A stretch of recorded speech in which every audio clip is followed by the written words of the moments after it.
Hello sir. Hello Prithvi. Sir 76th Republic Day కాంటెక్స్లో మీ public దగ్గరికి వెళ్ళి డిఫరెంట్ టాపిక్స్ మీద వాళ్ళ ఒపీనియన్స్ తీసుకున్నాం సార్. ఫస్ట్ వాళ్ళ ఒపీనియన్స్ ప్లే చేస్తాం సార్ టాపిక్స్ వైజ్. మీరు దానికి రియాక్షన్ ఇవ్వండి. దాంతోపాటు మేము ఫాలోఅప్ క్వశ్చన్స్ అడుగుతాం. First education and health care sir. మీకు పిల్లలు ఉన్నారా? ఉన్నారు, 4 పిల్లలు ఉన్నారు. ఏం చదువుకుంటున్నారు పిల్లలు? ఇప్పుడు 10th 2 ఉన్నారు, ఒక 9th ఉన్నాడు, ఒక 6th ఉన్నాడు. పిల్లలకు మీరు ఫీజు ఎంత కడుతున్నారు సంవత్సరానికి? నాకు 25,000 ఉంది ఒక్కటి పిల్లలకి. ఎంత సంవత్సరానికి ఎంత ఫీజు కడుతున్నారు? సంవత్సరానికి నేను 40,000 దొరికి. ఎడ్యుకేషన్ కూడా లేదన్న, అంత మొత్తం డబ్బు మైండెడ్ అయిపోయింది కదా. 1 క్లాస్ ఎల్కేజీకి 70,000 80,000 ఫీజు అంటే మామూలు విషయం అన్న. कितना फी है प्राइवेट स्कूल में? 70. नेचुरली महंगा तो है, क्यों नहीं है, बहुत कॉस्टली है प्राइवेट स्कूल्स. 2 बच्चे 77. कौन सी क्लास पढ़ रहा है? एक 8th है, एक 4th है. ₹1,00,000 ఉన్నది. సో మాకు అంత లేదు, మనం అక్కడ నుంచి ఇక్కడ నుంచి తీసుకోవాలా, ఫీజు కట్టాలా, మళ్ళానికి అట్లా ఇట్లా చేసి మళ్ళీ ఇవ్వాలానికి అట్లా అయిపోయింది. చేస్తూనే ఉండాలి. గవర్నమెంట్ కొంత హెల్ప్ చేస్తే ఎడ్యుకేషన్ ప్రకారం, లేకుంటే మన ఏదో హెల్త్ ప్రాబ్లం ఉంటే ఏదైనా సపోర్ట్ చేస్తే. హాస్పిటల్లో పోతే ఒక పీస్ చేస్తే మామూలుగా చేయబడితేనే 500 అడుగుతాడు, మినిమం 500 అడుగుతున్నాడు. అప్పుడు దాకా మేము 500 కట్టాలంటే పొద్దుగాల నుంచి సాయంత్రం దాకా కష్టపడితే 500 వస్తలేదు మాకు జీవితం ఇది. మనం ఎక్కువైతే ఎడ్యుకేషన్కే పెడుతున్నాం, డబ్బులు సంపాదించింది మొత్తం దానికే పెడుతున్నాం. First of all my suggestion is ఒక్కసారి ఎడ్యుకేషన్ అనేది ఫోకస్ చేస్తే ఆటోమేటిక్ ఇంకోటి డెవలప్ అవుతాయి.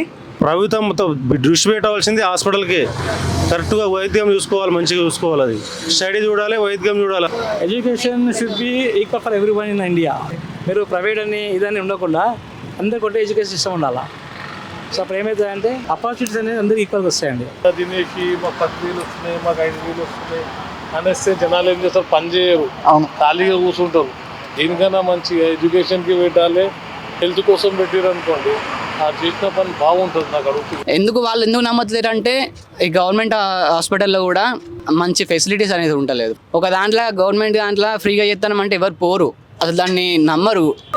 Sir 15 hours 19 hours 20 hours 10 hours hard work చేయాలి సార్, అప్పుడు పోయి నా మేనేజ్ అవుతుంది సార్. లేకుంటే చదువుకోనికి ప్రాబ్లం అవుతుంది, మంచికి ఫీజు కట్టాలి, ట్యూషన్ కట్టాలి, డబ్బులు లేకుంటే మన పరేషాన్ టెన్షన్ ఏదో ఒకటి పిల్లల కోసం అంతే. Yes sir. సార్ ఎడ్యుకేషన్ మీద ఒక ఆటో డ్రైవర్ దగ్గర నుండి ఒక ఎస్బీఐ బ్యాంక్ ఎంప్లాయీ వరకు వేల కొద్ది డబ్బులు వాళ్ళు ఖర్చు పెడుతూ ఉన్నారు.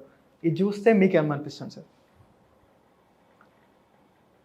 అసలు మన ప్రభుత్వాలు కానీ పార్టీలు కానీ ఈ సామాన్య ప్రజలు చెప్పేది కొంచెం ఆలకించితే, మనసులోకి ఎక్కితే ఈ దేశంలో సగం సమస్యలు పరిష్కారం అవుతాయి. ఎంత కామన్ సెన్స్తో చెప్తున్నారు. అనుభవం ఉంది, కామన్ సెన్స్ ఉంది. ఒక ఆయన చెప్పారు చూడండి, ఆయన పేరు నాకు తెలియదు. ఈక్వల్ ఆపర్చునిటీ ఉండాలి. ఎడ్యుకేషన్ తీసుకున్నాను అనుకోండి, ఒకటి ఖర్చు.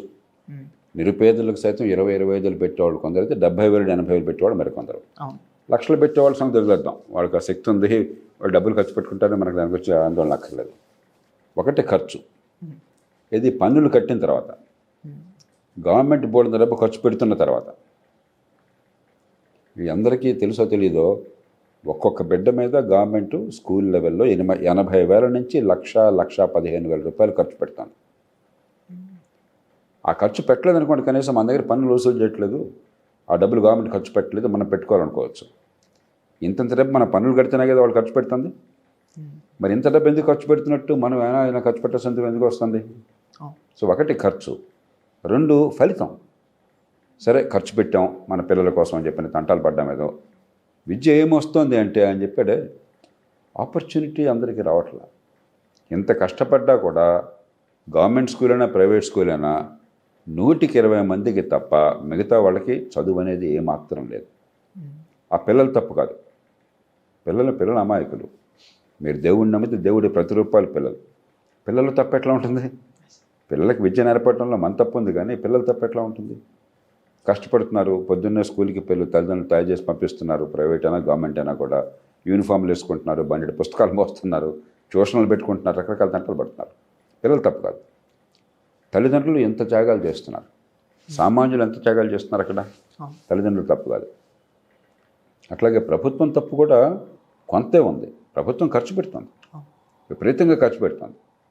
టీచర్లు పెడుతోంది, బళ్ళకి డబ్బులు ఖర్చు పెడుతోంది, బిల్డింగ్లు కడుతోంది, రకరకాలు చేస్తున్నారు. సమాజం చదువును గౌరవిస్తుంది. ఆ పిల్లలు బాగా పొద్దున ఈ ఆటో డ్రైవర్ పిల్లలు కానీ మరొకరు కానీ ఐఐటీకి వెళ్ళారు అనుకోండి, ఎంత ప్రచారం వస్తుంది, ఎంత గౌరవిస్తాం మనం అంతా కూడా. ఇవన్నీ ఉన్నాయి, అంగట్లో అన్నీ ఉన్నాయి, అల్లుడి నోట్లో సేన ఉన్నది. చదువు అంటే ఏంటో అర్థం కాక, చదువు నుంచి ఏం ఆశిస్తున్నాము, ఏం కోరుతున్నాం మన పిల్లలకి అని మనకు తెలియక, దాన్ని ఎట్లా మెజర్ చేయాలో తెలియక, ఉత్తుత్తి పరీక్షలు, ఉత్తుత్తి పాసులు, డిగ్రీలతో పిల్లల బతుకులు నాశనం చేస్తున్నాం. కాబట్టి 2 కోణాలను చూడాలి. ఒకటి, అసలు డబ్బు ఎందుకు ఖర్చు కావాలి, పేద ప్రజలు శక్తికి మించి ఖర్చు ఎందుకు పెట్టాలి. 2, ఏ కుటుంబంలో పుట్టినా కూడా తెలివితేట ఉన్నప్పుడు తెలివి ఎలా వికసించే ఏర్పాటు కావాలి, ఎక్కడ తప్పంది. ఈ 2 చూడాలి. డబ్బు ఖర్చు అలాగో ప్రభుత్వం పెడుతోంది కాబట్టి డబ్బును గురించి ఆలోచించక్కర్లేదు, అది సద్వినియోగం అయితే చాలు. ఈ పిల్లలకి బాగా చదువుంది ఏర్పాటు చేస్తే చాలు, నిజమైన చదువుంది ఏర్పాటు. అది లేకపోవటం చేతనే డబ్బు ఖర్చు కావడమే కాకుండా ఇండియాలో ఇవాళ మనం ప్రపంచంలో ఉన్న దేశాల్లో మరీ చెత్త దేశాలు, మనం లెక్కలేని దేశాలు, ఆఫ్ఘనిస్తాన్ నాకు తెలియదు, వాటితో పోలిక మనకు అనవసరం. కానీ ప్రపంచంలో అట్టడుగున ఉన్నాం మనం. మనం చెప్పుకునే ఏ దేశం కూడా మనం అధ్వానంగా చదువులేదు. అందుకే 8వ తరగతి చదువుతున్నప్పుడు చాలా లెక్కలు ఏం చెప్తున్నారు, 8వ తరగతిలో 100కి 25-30 మంది పిల్లలకి 2వ తరగతి స్థాయిలో ఒక చిన్న పాఠం, తెలుగు అయితే తెలుగు, ఇంగ్లీష్ అయితే ఇంగ్లీష్లో ఒక పేరా చదవమంటే చేత కాదు వాళ్ళకి. దాన్ని అర్థం చెప్పమంటే తర్వాత చూద్దాం, ముందు చదవమంటే చేత కాదు. 8వ తరగతిలో 2వ తరగతి స్థాయి 100కి 30-40 మందికి ఒక చిన్న తీసివేత రాదు. 100కి 50-60 మందికి చిన్న భాగారం చేయటం రాదు. అన్ని గవర్నమెంట్ స్కూల్స్, ప్రైవేట్ స్కూల్స్ అన్నిట్లో, అన్ని స్కూళ్ళు కాస్త తేడాలు తప్ప. ప్రైవేట్ స్కూళ్ళు కొంచెం మెరుగ్గా ఉన్నాయి, కానీ ప్రైవేట్ స్కూళ్ళు తప్పు కూడా కాదు. ఎందుకంటే విద్యా ప్రమాణాలు నిర్వచించాల్సింది, నిలబెట్టాల్సింది ప్రభుత్వం. స్కూల్ ఏదైనా కూడా పిల్లల ప్రభుత్వం బాధ్యత కదా. కాబట్టి స్కూల్ ఏదైనా కూడా అన్ని స్కూళ్ళు ఇట్లాగే తగలెట్టుకున్నాయి. మనకి 14, 15, 16, 18 వయసుల్లో గడియారం చూసి టైం చెప్పమని చెప్పంటే 150 మందికి గంట నిమిషం చెప్పడం రావట్లేదు. ఓ 10,000 రూపాయలు అప్పు తీసుకున్నామయ్యా, నెలకు రూపాయి వడ్డీ, 100 రూపాయలకి ఎంత వడ్డీ కట్టాలి నెలకి అని చెప్పంటే 100కి 50-60 మందికి తెలియట్లేదు 18 ఏళ్ల వయసులో. మరి వాళ్ళు ఆర్టిఫిషియల్ ఇంటెలిజెన్స్ అంటున్నాం, కంప్యూటర్లు అంటున్నాం, మరి గొప్ప గొప్ప ఇంజనీరింగ్ అంటున్నాం, మరొకటి అంటున్నాం. మీకు కనీసం బతకటం చేత కాకపోతే, ఈ చదువు వల్ల మీ తెలివితేటలు ఏది వికసించకపోతే, ఏ రకమైన స్కిల్ లేకపోతే ఎట్లా బతుకుతారు? అందరూ ఏమంటున్నారు, గవర్నమెంట్ ఉద్యోగాలు కావాలి, ఎందుకని గవర్నమెంట్లో పని చెప్పినా కూడా జీతాలు వస్తాయని చెప్పని. మరి గవర్నమెంట్ అన్నది మన పన్నుల డబ్బుతో మనందరికీ మంచి సేవలు అందించడం కోసం. ఉదాహరణకి విద్య ఎందుకు అందట్లేదు? విద్య ఖర్చు పెడుతున్నారు కానీ విద్య అందట్లే మనకి. అందుకు కాదు గవర్నమెంట్ అన్నది, మనకి సేవ అందించడం కోసం. విద్య కావచ్చు, ఆరోగ్యం కావచ్చు, న్యాయం కావచ్చు, లేకపోతే శాంతి భద్రతలు కావచ్చు, భూమిని సర్వే చేయటం కావచ్చు, మున్సిపాలిటీల్లో మంచినీళ్ళు అందించడం కావచ్చు, మురుగునీటి పారుదల కావచ్చు, వరద నీటి పారుదల కావచ్చు, ఏం కావాలన్నా కూడా మనకి సేవలు అందించడం కోసం గవర్నమెంట్లో ఉద్యోగాలు పెట్టాం. సార్, దీన్ని ఇంకా ముందుకు తీసుకెళ్ళగలిగితే మనం మన దేశంలోని విద్యారంగంలో ఉపాధ్యాయుల పాత్రని మరి ఇంకా ఎలా డెవలప్? సింధు, ఇప్పుడు ప్రతి వ్యవస్థలో కూడా ఉపాధ్యాయులు ఎంతో కొంత చెప్పాలని అనుకుంటారు, కానీ సరైన వాతావరణం లేకపోతే, బాగా పాఠాలు చెప్పి పిల్లల మేధస్సు వికసించే అట్లు చేసే అధ్యాపకుడికి, అదేం లేకుండా ఉన్న టీచర్కి తేడా లేకుండా పోతే కాలక్రమేణా గుర్రం గాడిద ఒకటి అవుతాయి. ఇవాళ పరిస్థితుల్లో కూడా గవర్నమెంట్లో కూడా ఒక 15-20 మంది 100కి చాలా కష్టపడి పిల్లలకు బాగా నేర్పుతున్నారు. కానీ మిగతా 80 మంది పెద్ద నువ్వు ఒక్కడివే నా హీరోని, పెద్ద ఎవరు పట్టించుకున్నట్టు నీకెందుకు ఇది ఆయన వాతావరణం సృష్టించారు. కాబట్టి దీన్ని మార్చాలంటే ముందు అసలు పిల్లలు ఎప్పుడు విద్య నేర్చుకున్నారు, ఎప్పుడు నేర్చుకోవట్లేదని మనకు అర్థమయ్యే సిస్టమ్ వచ్చిందనుకోండి. ఇప్పుడు ఇవాళ ఏమైంది, ఏమి తెలిసినా ఏం తెలియకపోయినా ఈ నెక్స్ట్ క్లాస్కి వెళ్ళిపోతారు, ఆ పిల్లకేసి వెళ్ళిపోతారు, 10th క్లాస్ అయిపోతే 10th క్లాస్లో మంచి మార్కులు వస్తాయి, గ్రేడ్లు వస్తాయి, ఈ మధ్య గ్రేడ్ పాయింట్ యావరేజ్ పెట్టినట్టున్నారు, గ్రేడ్లు వస్తాయి, ర్యాంకులు వస్తాయి, ఇంటర్మీడియట్కి వెళ్తారు, పాస్ అయిపోతారు, ఫస్ట్ క్లాస్ వస్తాయి. కాబట్టి తేడా తెలియట్లే. కానీ నిజంగా పిల్లల ప్రతిభని, అంటే ఏం నేర్చుకున్నారు, దాన్ని ఉపయోగించగలుగుతున్నారా లేదా, ఎలాంటి జ్ఞానం అబ్బాలని మనం స్కూళ్ళల్లో కోరుకుంటున్నామో ఆ జ్ఞానం వాళ్ళకి అబ్బుతోందా లేదా, దాన్ని సరిగ్గా పరీక్షించామనుకోండి, అప్పుడేమవుతుంది, పిల్లలకి ఏ స్థాయిలో విద్య రావాలని మనకు క్లారిటీ ఉండి ఆ స్థాయిలో రావడం కోసం వ్యవస్థ పనిచేస్తుంది. అప్పుడు ఆ స్థాయికి అందించే అధ్యాపకుడు ఎవరు, అందించిన అధ్యాపకుడు ఎవరు, ఏం చేయాలో ఆలోచించవచ్చు. ఇప్పుడు ఇది లేకుండా గుర్రం గాడిదంతా కట్టేసాం మనం. 100కి 96 మంది పరీక్షలు పాస్ అవుతున్నారు. అదే స్థాయిలో 8వ తరగతి ఉంది, 10వ తరగతి ఉంది, 10th క్లాస్లో 196 మంది పాస్ అయ్యారనుకుంది. ఏ మేరకు లెక్కలు కానీ, లేకపోతే సైన్స్ కానీ, లేకపోతే లాంగ్వేజ్ కానీ వాళ్ళకి కొంచెం ఆ స్థాయి వరకు అర్థమవుతుందని తెలిసేట్టుగా వచ్చిందని చెప్పంటే 100కి 10 మందికి కూడా రావట్లా. అంటే 100కి 10 మందే పాస్ అవడానికి అర్హులు, కానీ 96 మంది పాస్గా చూపెడుతున్నారు.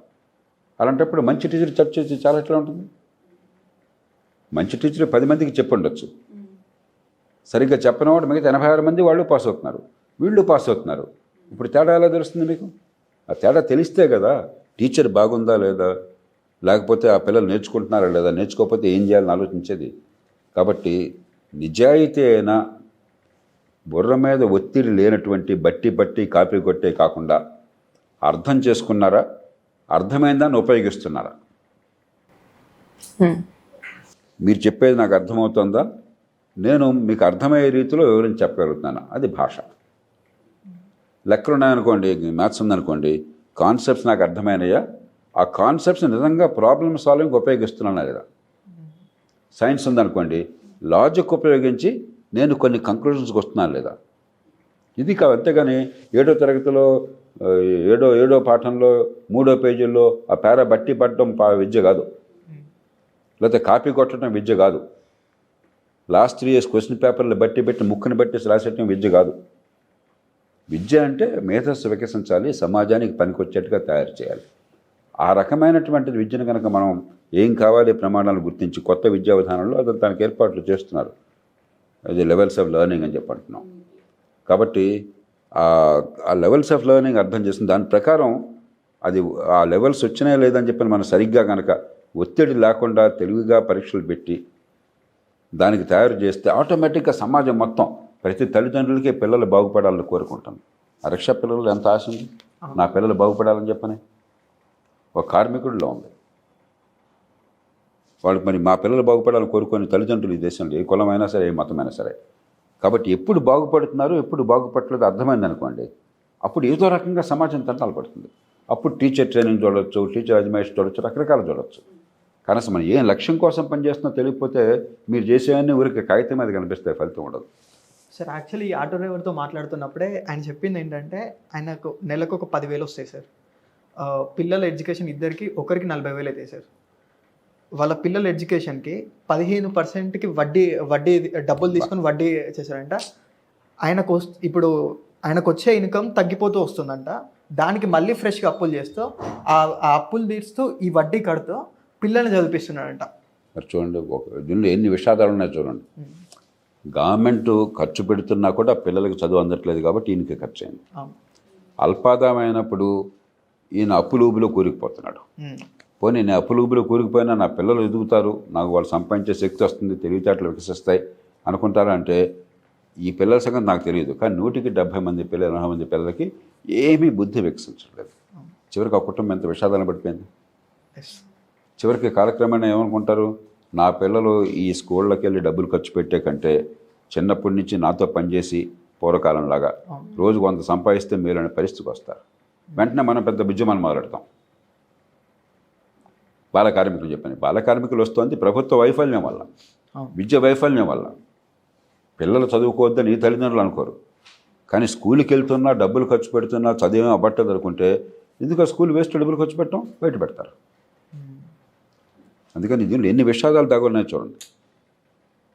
ప్రభుత్వం ఖర్చు వేస్ట్ కావటం, మన పన్నుల డబ్బు, వాళ్ళు ఖర్చు అయ్యి అప్పులు కూరుకుపోవటం, ఆ పిల్లలకి విద్య అందకపోవటం, కొంతకాలం పోయాక తల్లిదండ్రులు పిల్లల స్కూల్ నుంచి బయటపడేయటం ఎందుకు అనవసరం అని చెప్పని చివరికి చిన్నతనంలోనే ఏదో పనిలోకి వెళ్ళిపోవటం. తప్పులేదు పనిలోకి వెళ్ళిపోతే, కానీ ఆ మేధస్సు వికసించుకున్న పనిలోకి వెళ్ళిపోతే నిరంతరం వాళ్ళకి తక్కువ ఆదాయంతో ఉంటారు, నిస్పృహ మిగిలిపోతుంది. తెలివితేటలు ఉన్నాయి, తెలుగు బయటపడేటువంటి చదువు రాలేదు, చివరికి అవుతుంది కసి పెరుగుతుంది, సమాజం మీద కోపం పెరుగుతుంది, సమాజంలో అశాంతి పెరిగిపోతుంది. కాబట్టి అన్ని రకాలుగా ఆ ఒక్క జీవితంలో మీరు చెప్పిన స్టోరీలో ఎన్నో విషాదాలు దాగులు ఉన్నాయి. ఇది మన పత్రికలు కానీ, మన రాజకీయం కానీ, మన పరిపాలనంతరం కానీ ఇదంతా మనకు సంబంధం లేదనుకుంటున్నాం. వాళ్ళ బతుకులు అనుకుంటున్నాం, కాదు, ఇది మన బతుకులు. రేపొద్దున మన బతుకుల్ని శాసిస్తాయి. కాబట్టి ఇంతకంటే ముఖ్యమైన విషయం ఇంకోట్లేదు. చాలా తేలిగ్గా మార్చవచ్చు మనం కనుక మనసు పెట్టినట్టయితే. నిన్న సింధు ఒక అమ్మాయిని క్వశ్చన్ అడిగింది సార్. ఒకవేళ ప్రభుత్వం ఇప్పటి నుండి ఈ 76 ఇయర్స్గా ప్రభుత్వం ఏమైనా ఇగ్నోర్ చేసి దీని మీద ఫోకస్ చేస్తే చాలు అంటే ఏం ఫోకస్ చేయాలంటే ఒక అమ్మాయి చెప్పింది సార్, ఎడ్యుకేషన్ మీద ఒక దాని మీద ఫోకస్ చేస్తే ఉన్న అన్ని ప్రాబ్లమ్స్ సాల్వ్ అవుతాయి. 100% కరెక్ట్. ఎందుకంటే 1000 ఏళ్ల క్రితం 500 ఏళ్ల క్రితము మన బతుకు మన పుట్టుకోవాలి నిర్ణయమైంది. అప్పుడు చదువు అన్నా కూడా ఏమిటి, ఏదో పురాణాలు మరొకటో చెప్పేవాళ్ళు. ఆ చదువు వల్ల మనకి ప్రొడక్టివిటీ, ఉత్పాదకత పెరగట్లా, నైపుణ్యం రావట్లా, సంపాదించే శక్తి రావట్లా. కాబట్టి నా తల్లిదండ్రులకు డబ్బు ఉంటే, వాళ్ళు ధనవంతులైతే, మన కుల వ్యవస్థ ఉన్నప్పుడు వాళ్ళు కొన్ని కులాలకు చెందిన వాళ్ళు అయితే నా బతుకు హ్యాపీ.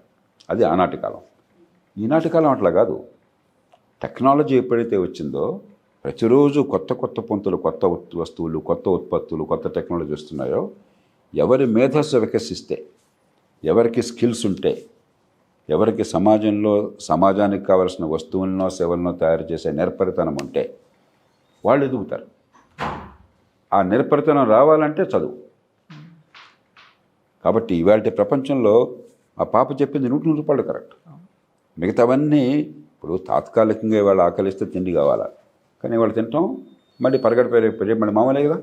పొద్దున్న తింటాం బాగా సృష్టిగా, నేను ఫోన్ చేస్తాను, సాయంత్రం వేసరికి ఆకలిస్తుంది మళ్ళీ, సహజం కదా అది. కాబట్టి పొద్దు అయిపోయింది. అంచేత మనకి విద్య నిగూఢ విత్తము అని ఎందుకు అన్నారు? ఆ రోజుల్లోనే అన్నారు. ఈ రోజుల్లో నిగూఢ విత్తం కాదు, విద్య ప్రస్ఫుటంగా కనిపించే విత్తం. విద్యే విత్తం సృష్టికి, సంపద సృష్టికి, ఆదాయాలు పెరగడానికి, బేదరికం పోవడానికి, కుల వివక్ష పోవడానికి, మనుషులు ఎదగడానికి, సంతోషం కలగడానికి, మొత్తానికి మూలం మంచి ప్రమాణాలు విద్య. కాబట్టి ఆ పాప చాలా చిన్న వయసులో కూడా చాలా స్పష్టంగా చెప్పింది. మిగతా చేయొద్దని అంటలే, కానీ విద్య చేస్తే అన్నీ చేసిన పెట్టు, ఇది చేయకుంటే ఏం చేసినా ఉపయోగం లేదు. సార్ ఫస్ట్ స్కూల్ ఎడ్యుకేషన్ అందరి రైట్స్ సార్. ఇది ఇంకా అందరికీ ఈక్వల్గా, పేదైనా డబ్బులు ఉన్న వాళ్ళైనా అందరికీ ఈక్వల్గా దేంతో సంబంధం లేకుండా అందరికి అందాలి. Second higher education sir. ఈరోజు ఎగ్జామ్స్లో 10/10 ఎన్ని వచ్చినా కానీ రేపు మార్కెట్లోకి వచ్చాక వాళ్ళు ఎంప్లాయ్మెంట్కి పనికి రాకుండా పోతున్నారు సార్. దీనికి కారణం ఏంటంటారు? సేమ్ ఇప్పుడు స్కూల్లో ఎట్లాగైతే గుడ్డిగా పరీక్షలు పెట్టి అందరినీ పాస్ చేస్తున్నామో, పరీక్షలు కూడా లేకుండా పాస్ అయిపోయి నెక్స్ట్ ఇయర్కి పంపిస్తున్నాము. కాలేజీల్లో కొంచెం ఫ్రాంక్గా మాట్లాడుకుందాం, 100కి 90 కోర్సుల్లో ఏం నేర్చుకోలేదు అనుకుందాం. చాలామంది పిల్లలు కాలేజీకి వెళ్ళగానే పైలప్ వచ్చేసి ఇంటర్మీడియట్ దాకా పాపం తల ప్రాణం తోక్కొస్తుంది, వాళ్ళని బాగా ప్రెషర్ పెడతారు, ఇక్కడ అక్కడ చేర్చి కోచింగ్ ఇన్స్టిట్యూట్స్లో పెట్టి పొద్దున్న సాయంత్రం ఒత్తిడి పెడతారు. కాలేజీకి వెళ్ళగానే ఒక్కసారి విశృంఖలం. ఒక పక్కనేమో ఈ స్కూల్ విద్య సరిగ్గా లేకపోవడం చేత పునాదులు సరిగ్గా లేవు, ఫౌండేషన్ లేకుండా మేడ కడుతున్నాం. పోనీ మేడన్నా సరిగ్గా కడుతున్నామా అంటే కాలేజీల్లో పాఠాలు నేర్చుకుందామన్న శ్రద్ధ పోయింది, ఆసక్తి పోయింది, దాన్ని ఇన్స్పైర్ చేసే మనుషులు పోయారు. ఎందుకని? ఫస్ట్ క్లాస్ రావాలంటే నేను చేయాల్సింది కాలేజీలో 100కి 80 కేసుల్లో లాస్ట్ 3 years క్వశ్చన్ పేపర్లు బట్టి పెడితే ఫస్ట్ క్లాస్ గ్యారంటీ. లాస్ట్ 1 weekలో బట్టి పెడితే చాలు, ఏం నేర్చుకోక్కర్లేను. సరే నేర్పేవాడు ఉన్నాడా లేదా కాలేజ్ ఎట్లా పక్కన పెడదాం, ముందు అసలు నేనేం నేర్చుకోక్కర్లా, నేర్చుకోకపోయినా డిగ్రీ వచ్చేస్తుంది. ఇవాళ ప్రపంచంలో మీకు ఏమీ తెలియకుండా డిగ్రీ కాగితం వస్తే ఎలా బతుకుతారు మీరు అసలు? ఇప్పుడు ఈ కాఫీ కప్పు తయారు చేయాలన్నా, ఇదిగో ఈ మూత తయారు చేయాలన్నా, ఈ బాటిల్ వాటర్ తయారు చేయాలన్నా, ఈ పెన్ను కావాలన్నా, లేకపోతే 10 మందికి పనికొచ్చే చర్చ జరపాలన్నా, దీనికి కావాల్సినటువంటి తతంగం కెమెరా దగ్గర నుంచి, ఈ సాఫ్ట్వేర్ దగ్గర నుంచి, కంప్యూటర్ దగ్గర నుంచి, మనకి డిజిటల్ దగ్గర నుంచి ఉండాలన్నా, లేకపోతే విద్య నేర్పాలన్నా, ఆరోగ్యం అందించాలన్నా మీ దగ్గర స్కిల్ ఉండాలి కదా. నాకేమి తెలియకపోతే నేను ఆరోగ్యం ఏమి అందిస్తాను? నాకు అసలు విద్య ఏమి రాకపోతే నేను విద్య ఎట్లా అందిస్తాను? నాకు సెరమిక్స్ తెలియకపోతే, మెటలర్జీ తెలియకపోతే, కెమిస్ట్రీ తెలియకపోతే, లేకపోతే డిజిటల్ టెక్నాలజీ తెలియకపోతే నేను ఏం పని చేస్తాను? ఏ పని చేయకుండా ఉపాధికి ఎట్లా పనికి వస్తాను? ఉపాధికి పనికి డబ్బులు ఎక్కడి నుంచి వస్తాయి? తేరగా మన ఎవరిని మేపుతారు? ఎవరిని మేపుతారు? మన తల్లిదండ్రులు మేపాలి. ఇంట్లో డబ్బులు ఇచ్చిన తల్లిదండ్రులు వాళ్ళు ఎక్కడి నుంచి ఇస్తారు? వాళ్ళే పాపం మన కోసం అప్పుల పాలు అయిపోయి మనీసం మనకంటే పిల్లలు బాగుపడతారు అనుకుంటే ప్రభుత్వం అంటే ఎవరు? మళ్ళీ మన తల్లిదండ్రులు ఇచ్చిన డబ్బే. ఆ డబ్బంతా మన బతుకులు బాగు చేయడం కాకుండా నాకు ఫ్రీగా జీతం ఇచ్చేయి, నాకు డబ్బులు ఇచ్చే నెల ఎక్కడి నుంచి సాధ్యమవుతుంది? కాబట్టి మనమంతా కూడా ట్రాప్లో పడిపోతున్నాం. సంపద సృష్టి అన్నది మన మేధస్సు నుంచి వస్తుంది. ప్రకృతి ఇచ్చిన వనరులు మన మేధస్సు, రెండే సంపదకి మూలం. నేను చిన్న ఉదాహరణ ఇస్తాను. మనకి చిరపుంజి చెప్తారు స్కూల్లో కూడా, చిరపుంజి లేకపోతే మౌసేంద్రం అనుకుంటాను దాని పేరు, దాని పక్కనే ఉన్నది. మేఘాలయ రాష్ట్రంలో అత్యధిక వర్షపాతం అంటే 30 అడుగుల వర్షపాతం వస్తుంది. 30 అడుగులు, 30 అడుగులు అని చెప్పంటే 360-400 ఇంచెస్, లేకపోతే 30 × 30 1000 సెంటీమీటర్లు వర్షపాతం. మామూలుగా 100 సెంటీమీటర్ల వర్షపాతం అంటే వరి పంట పండించవచ్చు, మాగాణి పంట పండించవచ్చు. 100 సెంటీమీటర్ అంటే బ్రహ్మాండంగా వర్షం కురుస్తుంది అక్క. దానికి 10 రెట్లు, 18 రెట్లు, 20 రెట్లు వర్షాలు పడుతున్నాయి అక్కడ. ఎండాకాలంలో నీళ్ళు లేవు. ప్రపంచంలో అత్యధిక వర్షపాతం పడే చోట ఎండాకాలం నీళ్ళు లేవు. ఎందుకని? ప్రకృతి వనరులు ఇచ్చినా కూడా మన బుద్ధిని ఉపయోగించి ఎలా సద్వినియోగం చేసుకోవాలి. ఎండాకాలంలో వర్షాలు పడిపోతే ఈ నీళ్ళు ఎలా నిల్వ చేసుకోవాలి, లేకపోతే మరొకటి ఏం చేయాలి, ఇది ఇక్కడ మేధస్సుతో ఉంది. సంపద ఎక్కడి నుంచి రాదు. సంపద ఏదో మనకేదో చెట్టు చెప్తారు, కల్పవృక్షం లేకపోతే కామధేనువు, తలుచుకుంటే మంత్రంగా ఇస్తే కల్పవృక్షం మన రోజు మనకేదో లంకెల బిందులు ఇస్తుంది, కామధేనువు రోజు, ఇవన్నీ పిచ్చి ఆలోచనలు. సంపద ప్రకృతి నుంచి, మన బుద్ధి నుంచి వస్తుంది. ప్రకృతే. ప్రకృతి ఇచ్చినా కూడా బుద్ధి ఉపయోగించే శక్తి లేకపోతే మీరేం చేయలేరు. మంచినీళ్ళు ఉత్పత్తి చేయలేకపోతే, వర్షం అంత పడుతున్నా కూడా మంచినీళ్ళు అందించలేకపోతే, మరి ఇన్ని అవసరాలు సమాజంలో ఉన్నా కూడా అవసరాలను తీర్చలేకపోతే మీకు ఉపాధి ఎట్లా వస్తుంది? సంపద ఎట్లా పెరుగుతుంది? సంపద పెరగకపోతే పేదరికం ఎట్లా పోతుంది? ఒక పేద కుటుంబం పేదరికం నుంచి బయటకు ఎట్లా పడుతుంది? ఇది తక్కువ కులం అని చెప్పని నిందించేటువంటి, మనం అవమానించేటువంటి వ్యవస్థ మన దేశంలో ఉంది కదా. దాని నుంచి ఎప్పుడు బయటపడతారు? ఒక్కసారి మీకు ఆ తెలివితేటలు వికసించి మీరు గొప్ప సర్జన్ అనుకోండి, గొప్ప డిజిటల్ టెక్నాలజిస్ట్ అయ్యారనుకోండి, ఎవడన్నా నీ కులం ఏంటని ఆలోచిస్తాడా? ఎంత గొప్పవాడు అంటారు. కాబట్టి ఏ రకంగా చూసినా కూడా మంచి ప్రమాణాల విద్య ఆధునిక యుగంలో అత్యంత కీలకమైనది. దాన్ని పూర్తిగా నిర్లక్ష్యం చేయడం చేత ఊరికే మొక్కుబడిగా పిచ్చిగా విద్య అంటే తెలంగాణలో 11,000 మంది టీచర్లను నియమించాం. పెద్ద ప్రచారం ప్రకటనలో 11 లక్షలు కాదు, 66 లక్షల మంది పిల్లలు ఉన్నారు తెలంగాణలో. 66 లక్షల మంది స్కూల్ పిల్లల విద్యా ప్రమాణాలు పెంచాం. వాళ్ళ మేధస్సు వికసిస్తోంది. వాళ్ళు ఏ కులంలో ఏ కుటుంబంలో పుట్టినా వాళ్ళు ఎదగలుగుతున్నారని చెప్పాలి. అది గొప్పగా చెప్పుకోవాలి. ఆ మాట వాడు చెప్పట్లా. సాహసం కూడా లేదు. ఆంధ్రప్రదేశ్లో మెగా డిఎస్సి పెడుతున్నాం టీచర్ రిక్రూట్మెంట్ కోసం, అంతేగాని ఆ పిల్లల విద్యా బోధన పెరగడం కోసం చెప్పని మెగా ప్రయత్నాలు చేస్తున్నాం అన్నమాట లేదు. అంతే, మన నుంచి ఈ డిమాండ్ రావాలి. మీరు కులం పోవాలన్నా, సంక్షేమం అందాలన్నా మంచి ప్రమాణాల విద్య మొట్టమొదటి అవసరం. ఇవాళ విద్య అన్న పేరుంది, విద్య పేరుతో వేల కోట్ల రూపాయలు ఖర్చు ఉంది, కానీ మంచి విద్య 100కి 20 మందికి అబ్బుతుంది. వాళ్ళలో అత్యధికులు తల్లిదండ్రులు, వాళ్ళు పుట్టిన కుటుంబం వల్ల. తల్లిదండ్రులకు డబ్బు ఉండి, వాళ్ళకి చదువు ఉండి, వాళ్ళకి పిల్లల్ని పెట్టించుకునే ఓపిక ఉంటే అక్కడ కాస్త అందుతుంది. మిగతా వాళ్ళకి కొంతమందికి అదృష్టం ఉంటే అబ్బుతుంది. అప్పుడు సమాజం అట్లా ఏర్పడుతుంది. సార్ ఇందులో సెకండ్ ఏంటంటే సార్ హెల్త్ కేర్. ఒక ఆటో డ్రైవర్ చెప్పారు సార్, నేను రోజుకి ఒక 300-400 సంపాదిస్తే ఒక్కసారి నేను డాక్టర్ దగ్గరికి పోతే కన్సల్టేషన్ ఫీ 500 తీసుకుంటున్నారని. దీన్ని ఎలా చూడొచ్చు సార్? ఈ ప్రాబ్లంకి సొల్యూషన్ ఏంటి? దీన్ని మనం 2 కోణాల్లో ఆలోచించవచ్చు. ఒకటి, డాక్టర్కి 500 ఇవ్వాల్సి వస్తుందా, లేకపోతే ప్రైవేట్ హాస్పిటల్ ఎంత ఖర్చు అవుతుందా, ఈ రకంగా మనం దాన్ని చూపిస్తున్నాం. డాక్టర్ కోణాల నుంచి మీరు చూడండి. ఆ డాక్టరు మంచి ప్రతిభ లేకపోతే డాక్టర్ కావటం అసాధ్యం. ఉన్నవాళ్ళు అత్యంత ప్రతిభ ఉన్నవాళ్ళు, చాలా కష్టపడేవాళ్ళు. అదైన తర్వాత ఎంబీబీఎస్లో ఒక చదవటం కానీ పరీక్ష పాస్ అవ్వడం కానీ దాదాపుగా ఏ కోర్సు కన్నా కూడా చాలా కష్టం.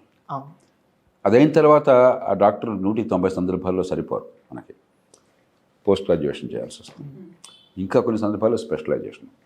ఎంబీబీఎస్లో చేరడం ఎంత కష్టమో మళ్ళీ పీజీ చేరటం అంత కష్టం. ఇన్నేళ్ళు ఇంత కష్టపడి ఇంత ప్రతిభ ఉన్నాక, మిగతా వాళ్ళతో పోలిస్తే ఇన్ని ఎక్కువ గంటలు పనిచేశాక మరి డాక్టర్ కూడా ఆదాయం కావాలి కదా. కాబట్టి డబ్బు డాక్టర్ అది కాదు.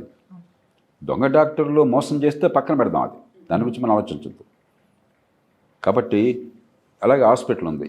హాస్పిటల్లో కొన్ని మోసాలు జరుగుతున్నాయి, కానీ మనం వెంటనే హాస్పిటల్ పడిపోతాం కోపం పెట్టి. మరి ఒక హాస్పిటల్ అనగానే మీకు భూమి కావాలా, భూమికి కొన్ని కోట్ల రూపాయలు ఖర్చు అవుతుంది. ఎడారిలో కడితే హాస్పిటల్ ఎవరు వెళ్ళరు కదా, ఊళ్ళో కట్టాలి కదా. హైదరాబాద్లో చిన్న స్థలం కనుక్కుంటే ఎంత అవుతుందో మీకు తెలుసు కదా. మరి పెద్ద హాస్పిటల్ కట్టాలంటే ఎంత అవుతుంది? ఆ పైన మరి అన్ని రకాలైనటువంటి సౌకర్యాలు కావాలా సౌగులకి. ఆ పైన ఎక్విప్మెంటు ఒక్క ఎంఆర్ఐ పెట్టుకోవాలంటే $1 మిలియన్ నుంచి $3 మిలియన్. $1 మిలియన్ అంటే ఇవాళ 8,40,00,000, 8,60,00,000 రూపాయలు. 1 మిలియన్ అంటే ఒక్క ఎంఆర్ఐ మెషిన్ 8 కోట్ల నుంచి 20 కోట్ల దాకా అవుతుంది. ఒక మెషిన్, ఒక రూమ్లో పెట్టే మెషిన్. ఒక రూమ్లో పెద్ద ఫ్యాక్టరీకి ఎంత ఖర్చు అవుతుందో ఆ రూమ్లో ఇంతకంటే తక్కువ రూమ్లో పెట్టే మెషిన్కి అంత ఖర్చు అవుతుంది. ఒక పెట్ స్కాన్ కావాలని చెప్పంటే వాళ్ళు $2.5-3 మిలియన్ అవుతుంది. అంటే 20-25 కోట్ల రూపాయలు అవుతుంది ఒక రూమ్లో పెట్టే మెషిన్. ఆధునిక టెక్నాలజీ అట్లాంటిది. అక్కడుండే డాక్టర్లు నర్సులు బోర్డంత నైపుణ్యం పొందాలని ఇందాక అనుకున్నాం. ఖర్చు అవుతుంది. కాబట్టి వాడెవడో దాని దగ్గర దోచుకుంటున్నాడు కాదు.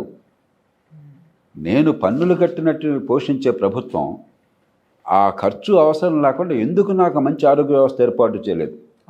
ఇది మన చర్చ కావాలి. విద్యలోనేమో డబ్బు ఖర్చు పెడుతోంది ప్రభుత్వం, చదువు రావట్లేదు. ఆరోగ్యంలో డబ్బు ఖర్చు పెట్టలేదు, ఆరోగ్యం అందట్లేదు. ఫలితం ఒక్కటే కానీ కారణం వేరు. విద్యలో ఖర్చు పెట్టినా కూడా ఎలాంటి విద్య అందించాలో తెలియక మూర్ఖంగా చేయటం వల్ల, మొక్కుబడిగా చేయటం వల్ల ఆరోగ్యంలో ఖర్చు సరిగ్గా పెట్టకపోవటం చేత, ఆ పెట్టే ఖర్చు సరిగ్గా పెట్టకపోవటం చేత. కానీ ప్రధానంగా ఖర్చు పెట్టాలి. ఆరోగ్యంలో ఉదాహరణకి ప్రపంచంలో ఇతర దేశాలు చూసినట్టయితే ₹100 దేశం మొత్తంలో ఆదాయం ఉంటే, సంపద ఉంటే జీడిపి అంటాం. దానిలో 100కి ₹10 దాదాపుగా ప్రభుత్వం ఖర్చు పెడుతుంది ఆరోగ్యం మీద. అమెరికా తీసుకోండి, బ్రిటన్ తీసుకోండి, ఫ్రాన్స్, జర్మనీ, జపాన్, కెనడా, ఏ దేశం తీసుకోండి, సగటున కాస్త అటు ఇటుగా. మనం ₹1 పెడుతున్నాం 100కి. ₹1.10, ₹1.20 పెడుతున్నాం. కాబట్టి ముందు ఖర్చు పెంచాలి.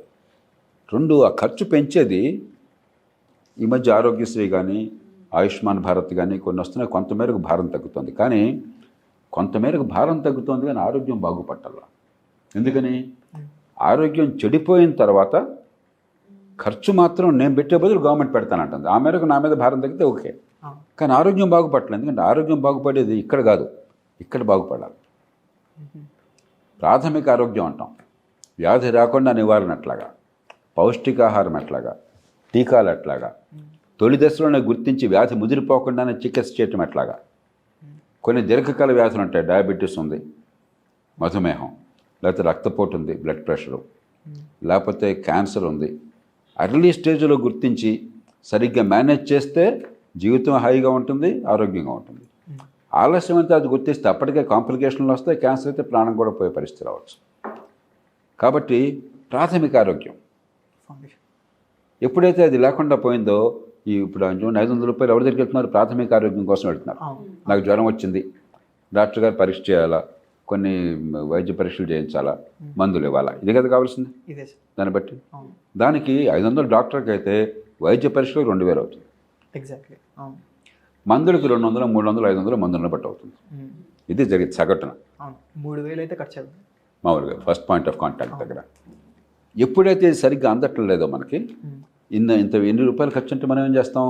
తప్పనిసరి తప్ప డాక్టర్ దగ్గరికి వెళ్ళాం. చాలా క్రానిక్ జబ్బులు ఏమవుతాయి? ముదిరిపోయే వ్యాధులు కాలక్రమేణా తొలి దశలో గుర్తించకుండా ముదిరిపోయాక, ప్రమాదం వచ్చాక మనం ఇక తప్పనిసరి హాస్పిటల్ పరిగెడతాం. అప్పుడు పెద్ద ఆసుపత్రికి వెళ్ళాల్సి వస్తుంది. లక్షల ఖర్చు అవుతుంది. గోటితో పోయేదాన్ని గొడ్డలు అంటారే, ఆ గోటితో పోయేదాన్ని గోటి దగ్గర మనం ఆపుకోపోయేసరికి పరిస్థితి తీవ్రమవుతుంది. పెద్ద పెద్ద చికిత్స చేయాల్సి వస్తుంది. లక్షల ఖర్చు అవుతుంది. ఆరోగ్యం బాగుపడుతున్న గ్యారెంటీ లేదు. ఇవాళ జరుగుతుంది అది. కాబట్టి ఆరోగ్యశ్రీ లాంటివి ఉండాలి, కానీ అది చాలదు.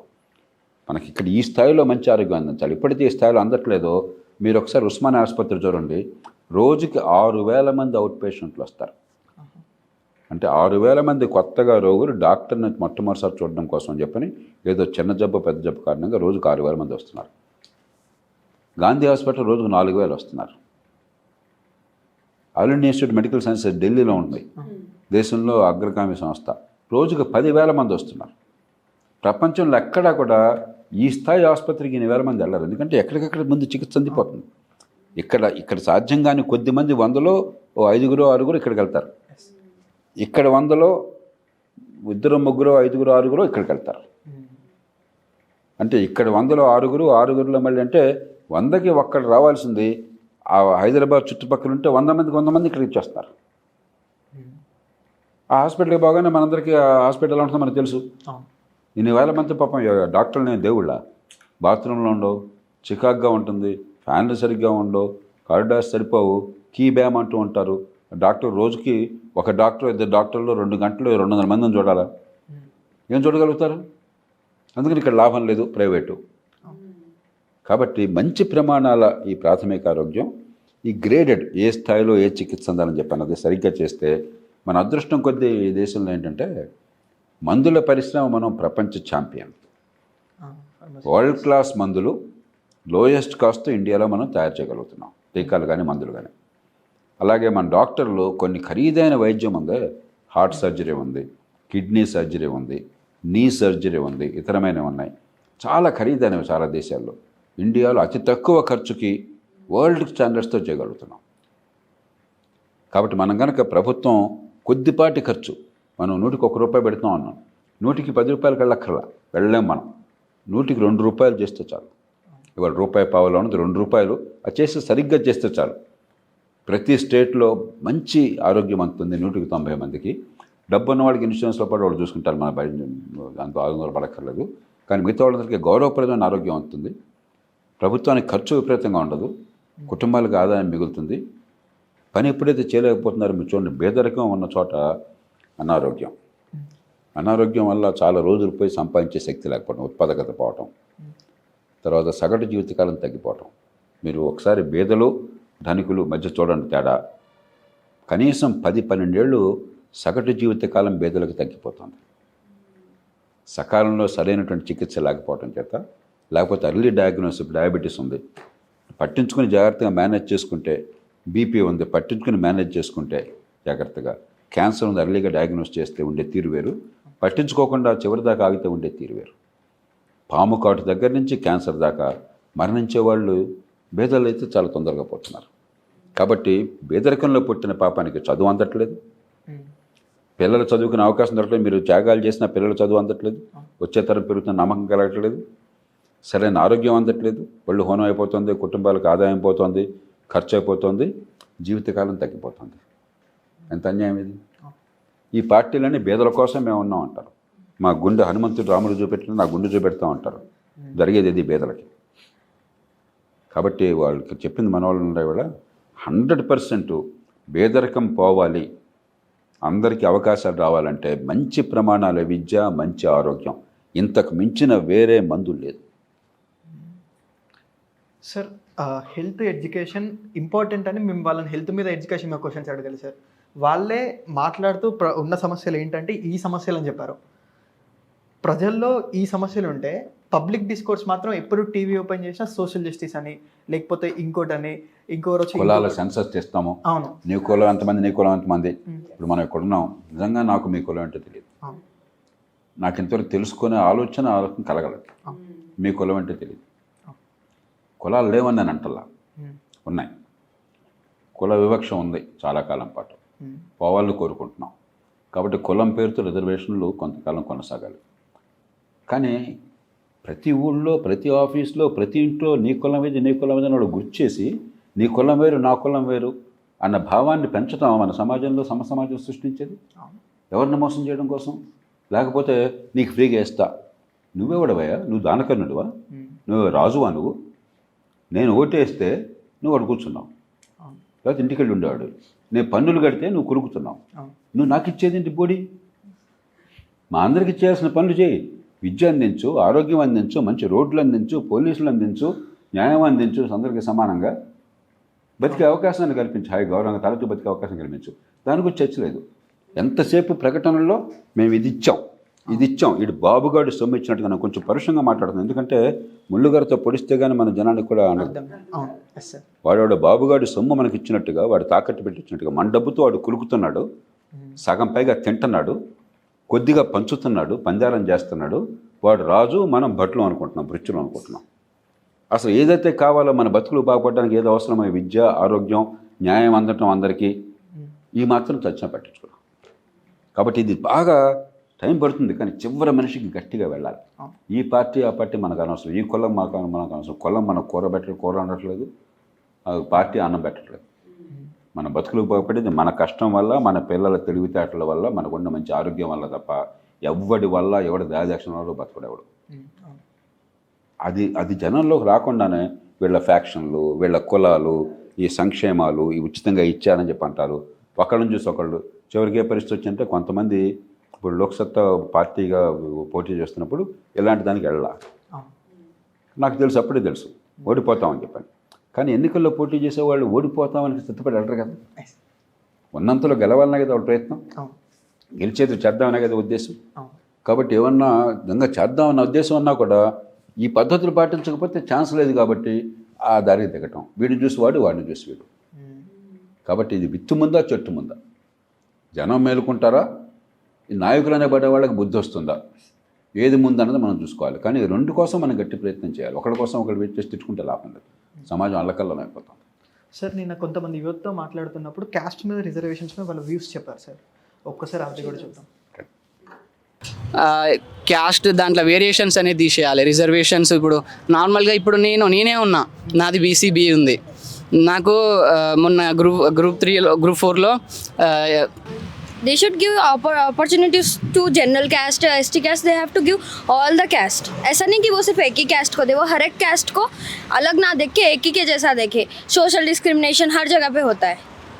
कलर से जज करते हैं, बॉडी शेप से जज करते हैं, हर किसी को जज. ये एक जो है హైయర్ ఎడ్యుకేషన్స్ తీసుకునేటప్పుడు they should be no of casteism లాగా ఉండకుండా ప్రతి ఒక్కరికి ఈక్వాలిటీ ఇస్తే ఇట్స్ బెటర్ అని నా ఒపీనియన్. బికాజ్ మెరిట్ బేస్డ్ తీసుకోవాలి. That's my opinion. ये हम नहीं चाहते कि कोई भी जॉब हम गवर्नमेंट में जाए कि प्राइवेट में जाए, कोई भी जॉब को हम जाए, लेकिन ये सब ना हो, डिस्क्रिमिनेशन. ये देखते 170 మార్క్స్ ఏమో వచ్చినాయి. వేరే వాళ్ళకి నాకన్నా 7 మార్క్స్ లేకుంటే 8 మార్క్స్ తక్కువ వచ్చినాయి, వాళ్ళకి వచ్చేసింది. ఇఫ్ ఇన్ కేస్ నాకు 170 మార్క్స్ వచ్చినాయి, ఆయనకి 170 మార్క్స్ వచ్చినాయి, ఈక్వల్ వచ్చినాయి, వాళ్ళ క్యాస్ట్ అప్పుడు చూస్తే ఓకే బెటర్ ఉండు. ఇదే సార్, అంటే వాళ్ళు చదువుకు లేకుంటే ఎగ్జామ్లో మార్కులు వచ్చినా కానీ ఆ ఒక అసంతృప్తి మాత్రం ఉంది సార్ రిజర్వేషన్ మీద. అంటే ఇది మన యువతలో ఆయన బీసీడీ కుర్రాడు కాబట్టి బీసీలో కొంచెం తక్కువ ప్రపోర్షన్. బీసీఏ అంటే బాగా పేదరికం, బీసీడీ అంటే కాస్త బీసీలో ఉన్నత స్థాయిలో ఉన్నవాళ్ళని లెక్క మన కాబట్టి సహజంగానే పోటీ ఎక్కువ ఉంటుంది, సీట్లు తక్కువ ఉంటాయి. ఆయన అందుకని బీసీఏతో పోల్చుకొని కంగారు పడుతున్నాడు. ఇంకొక ఆయన బీసీఏ ఆయన అడిగితే ఎస్సీతో పోల్చుకొని కంగారు పడతాడు. ఆయన నాకంటే తక్కువ మార్కులు వచ్చినాయని చెప్పని. దీనికి అంతం లేదు. అందుకని ఇది మనం అర్థం చేసుకోవాలి. ఒకసారి రిజర్వేషన్లు అవసరము, దాని కులం ప్రాతిపదిక అన్న తర్వాత ఖచ్చితంగా ఎవరు బాగా వెనకబడ్డారో ఆ వెనకబడ్డ వర్గాలకి మరింత వివక్ష ఉంది కాబట్టి వాళ్ళ స్థాయిని పెంచే ప్రయత్నం జరగాలి. ఇప్పుడు ఎస్సీల్లో కూడా ఏమైంది, ఇప్పుడు ఈ మధ్యకాలంలో వర్గీకరణ. ఎందుకు వర్గీకరణ వచ్చింది? మళ్ళీ ఎస్సీల్లో కొంచెం చదువుకున్న వాళ్ళు, కొద్దిగా స్తోమత ఉన్న వాళ్ళు మిగతా వాళ్ళతో పోలిస్తే అవకాశాలు పొందుతున్నారు. కాబట్టి మాకు కావాలని అక్కడి నుంచి డిమాండ్ వచ్చింది. ఇప్పుడు వర్గీకరణ వద్దనే వాళ్ళు ఎవరు? ఇప్పటిదాకా ఎస్సీల్లో కొంచెం ప్రయోజనం పొందుతున్న వాళ్ళు ఏ రకంగా వద్దు అంటారు. కాబట్టి ఇవన్నీ కూడా ఏంటంటే వాడికి రాకూడదు, నాకు రావాలన్న కోరికతో వచ్చాయి కాబట్టి నేను దాని మీద కట్టాను. మనం కొంచెం నిజాయితీగా ఆలోచించాలి. నాకు వస్తే ఓకే, నాకు రాకపోతే ఆపాలా అని చెప్పినటువంటి చర్చ సమాజంలో విభజనలకు దారితీస్తుంది. ఒకటి ఖచ్చితంగా ఇప్పటికి కూడా పేదరికము, చదువు లేకపోవటము, తల్లిదండ్రుల చదువు లేకపోవటము, ఆ కారణంగా వివక్ష, అవకాశాలు లేకపోవటము కులం ప్రాతిపదిక ఇప్పటికి కూడా ఉన్నది. అంటే పూర్తిగా కులం వల్లనే పేదరికం ఉందని చెప్పలేము. పేదరికం అంటే అది బీద కులాలే అని చెప్పలేము. బీద కులాలు అనబడే వాటిలో కూడా సంపన్నులు ఉన్నారు, బాగా అవకాశాలు ఉన్నవాళ్ళు ఉన్నారు. అలాగే అగ్ర కులాలు అనబడే వాళ్ళు కూడా బేదలు ఉన్నారు, అవకాశాలు లేని ఉన్నారు. కానీ మొత్తం మీద చూస్తే ఖచ్చితంగా ఏ కులాలైతే వివక్షకు గురి అనే రిజర్వేషన్ చెప్పనుకుంటున్నా ఆ కులాల్లో మరింత ఎక్కువ పేదరికము, తక్కువ అవకాశం ఉన్నాయి. ముందు గుర్తించాలి. అది గుర్తించకుండా అసూయ పడితే ఒకళ్ళ మీద ఒకళ్ళు లాభం లేదు. నేను చాలా నిండు మనసుతో చెప్తాను. మనం కొంచెం మనం ఎప్పుడు నా కోణం నుంచి నేను చూస్తాను, మీ కోణం నుంచి మీరు చూస్తారు, నేను మీ కోణం నుంచి మీరు నా కోణం నుంచి చూసేదాకా మనకి సయోధ్యరాదు. నిజాయితీగా ఆలోచించాలి. మనకి ఇలాంటి పరిస్థితుల్లో economically weaker sections, EWS category యొక్క ప్రాముఖ్యత ఏంటి, దాన్ని ఎలా చూడవచ్చు మనం? సింధు, ఈడబ్ల్యూఎస్కి ఏమిటి 2 రకాల బాధలు ఉన్నాయి. ఒకటి నేను పేద కుటుంబమే, నా తల్లిదండ్రులకి పెద్దగా డబ్బు లేదు, అవకాశాలు లేవు. ఆ పిల్లోడి తల్లిదండ్రులకి డబ్బు లేదు, అవకాశాలు పెద్దగా లేవు. కానీ కులం కారణంగా నాకు అవకాశం తగ్గింది, ఆయనకు వచ్చింది. అంతకంటే ఎక్కువ కారణం ఏంటి? ఆ కుర్రాడి తల్లిదండ్రులు బాగా డబ్బు ఉన్నవాళ్ళు. వాళ్ళ నాన్న ఏదో కాలేజీలో ప్రొఫెసర్గా చేస్తున్నాడు, లేకపోతే ఒక జిల్లా కలెక్టర్గా చేస్తున్నాడు, లేక ఎమ్మెల్యేగా చేస్తున్నాడు. ఆ కుర్రాడికి అన్నీ ఉన్నాయి, నాకు నా తల్లిదండ్రులకి ఏమీ లేనటువంటివి. కానీ కులం కారణంగా వాడికి అవకాశం ఇస్తున్నారు, నాకు ఇవ్వట్లేదు. ఈ రెండో దాన్ని మనం తగ్గించగలం. అందుకనే ఈ క్రీమీ లేయర్ అన్న కాన్సెప్ట్ ఎందుకు వచ్చింది అంటే, ఒకసారి నీ కుటుంబం ఒక స్థాయికి వెళ్ళిన తర్వాత నీ పిల్లల్ని చూసుకుని వాళ్ళకి అవకాశాలు కల్పించేటువంటి శక్తి నీకు అబ్బింది. కాబట్టి నీకు రిజర్వేషన్ కొనసాగించకుండా నీ వర్గంలోనే ఉన్న నిజంగా పేదలకి అవకాశాలు లేని వాళ్ళకి అందిందనుకోండి, ఒకటి నిజంగా ఎవరికి అవసరం ఉందో వాళ్ళకి అవకాశాలు అందుతాయి. రెండు, మిగతా వర్గాల్లో అరే చూసారా వాడు నాకంటే ఎక్కువ ఉన్నా కూడా వాడికి వచ్చేసి నాకు రాదని చెప్పినటువంటి బాధ తొలగిపోతుంది. చాలా మందిలో ఉంది. చేత ఈ రేషనలైజ్ చేయాలి. అంతకంటే ముఖ్యం ఇందాక అనుకున్నాం మనం అంతా ఇప్పుడు చర్చ ఏం మాట్లాడుతున్నాం? కాలేజీలో అడ్మిషన్ల గురించి మన రిజర్వేషన్ అంతే కదా. స్కూల్లో రిజర్వేషన్ లేవు కదా. స్కూల్ విద్య కాగితం మీద అందరికీ సమానంగా యూనివర్సల్ ఎడ్యుకేషన్ కదా మనకి, యూనివర్సల్ ఫ్రీ ఎడ్యుకేషన్. కానీ ఎలాంటి ఎడ్యుకేషన్ మీద చదువుందా మాట్లాడుకున్నాం కదా, పొట్టగోస్తే అక్షరముఖులు అనే ఎడ్యుకేషన్. అలాంటి ఎడ్యుకేషన్ వచ్చిన తర్వాత ఇక్కడ మనం సమానత్వం స్కూల్ స్థాయిలో మాట్లాడట్లా. మనం స్కూల్ స్థాయిలో అసమానం అయిపోయినారు. కేవలం కొందరు వాళ్ళ తల్లిదండ్రుల కారణంగాను వాళ్ళు పుట్టిన పరిస్థితుల కారణంగా వాళ్ళకి విద్య అబ్బుతోంది, వాళ్ళు పైన పోటీ పడగలుగుతున్నారు. మిగతా 80 మంది చదువు అనేది రాకుండా బుద్ధి వికసనకు ఉన్నవాళ్ళు రిజర్వేషన్ల ఫలితం వాళ్ళకేముంది? ఏమీ లేదు. అది పూర్తిగా మర్చిపోయాను. కాబట్టి రిజర్వేషన్ల పోరాటం కాస్త గడుసరి వాళ్ళు, కాస్త కూస్త అవకాశాలు అబ్బిన వాళ్ళ మధ్య పోటీగా ఉందో తప్పితే సమాజంలో నిజంగా 180 మంది భవిష్యత్తుకి ఏమాత్రం కూడా దారి చూపెట్టడం లేదు. ఈ గడుసరి వాళ్ళు 20 మందిలో ఏమవుతుంది? 100 మంది పోటీ పడితే ఒక ఉద్యోగం వస్తుంది, అంతే కదా. గవర్నమెంట్లో ఉద్యోగం వచ్చేది ఒకటికే కదా ఉద్యోగం వచ్చేది. గవర్నమెంట్ ఉద్యోగాలు ఇచ్చేటువంటి ఎంప్లాయ్మెంట్ ఆఫీస్ కాదు కదా. గవర్నమెంట్ మన పన్నుల డబ్బుతో మన కోసం పనులు చేయించేటువంటి ఆఫీసు. ఆ పనులు చేయించట్లా, ఉద్యోగాలు ఇచ్చి మీరు తినంటే జనం మీద పడి ఇదిగో జీతాలు ఇస్తాం బాగా బతకండి అని చెప్తున్నాం మనం. ఆ ఉద్యోగాల కోసం చెప్పి 100 మంది పోటీ పడితే ఒక్కడు వస్తున్నాడు. ఈ ఒక్కడిని చూపెట్టి మేము ఉద్యోగాలు అంటాను. మిగతా 99 మంది సంగతి ఏంటి అంటే చూడండి, 2 దశలు ఉన్నాయి. మొదటి దశలో 180 మందికి అసలు ఏమాత్రం భవిష్యత్తు లేకుండా నాశనం చేశాం స్కూల్ విద్య అందకపోవడంతో. స్కూల్ విద్య కొద్దిపాటిగా అందితే ఒక మాదిరిగా వాళ్ళల్లో పోటీ పెట్టి 100లో 2కో 3కో గవర్నమెంట్లో అవకాశాలు ఇచ్చి మిగతా వాళ్ళకి భవిష్యత్తు లేకుండా చేశాం. మన గొడవంతా కూడా 100లో 20 మంది, 20 మందిలో మళ్ళీ ఆ ఒక్కడు. ఎంత వికృతమైన చర్చ ఇది. మనకు నిజంగా సమాజం అంటే అవగాహన ఉంటే, ప్రేమ ఉంటే ఈ 100 మందికి అవకాశాలు ఎదిగేది అవకాశాలు ఎట్లా, సంపాదించే అవకాశాలు ఎట్లా, ఆత్మగౌరవం ఎట్లా, సంపద పెంచేది ఎట్లా, వాళ్ళని ఉపయోగించుకుంటే ఎట్లా అని ఆలోచించారు. కాబట్టి పాఠశాల విద్యని బాగు చేయకుండా, ప్రభుత్వంతో సంబంధం లేకుండా మార్కెట్లో మనకి ఆర్థిక ప్రగతిని పెంచి ఉపాధి కల్పన చేయకుండా ఈ దేశంలో కుల వివక్ష పాదు, పేదరికం అంతం కాదు, సంపద పెరగదు, మనం ఒక ధనిక దేశం కాదాలం. దీనికి ఏం పెద్ద తెలివితేటలు అక్కర్లా, కామన్ సెన్స్. అసలు మనకి సంపద పెంచకుండా ఎక్కడ మీరు లాక్కునేది? మన సంపద పెంచకుండా ఉన్న కొద్దీ ఎవడు లాక్కుంటాడు? గవర్నమెంట్ అంటే పూర్వకాలం జాగీర్దారులు జమీందారులు గొడవంతా ఏంటి?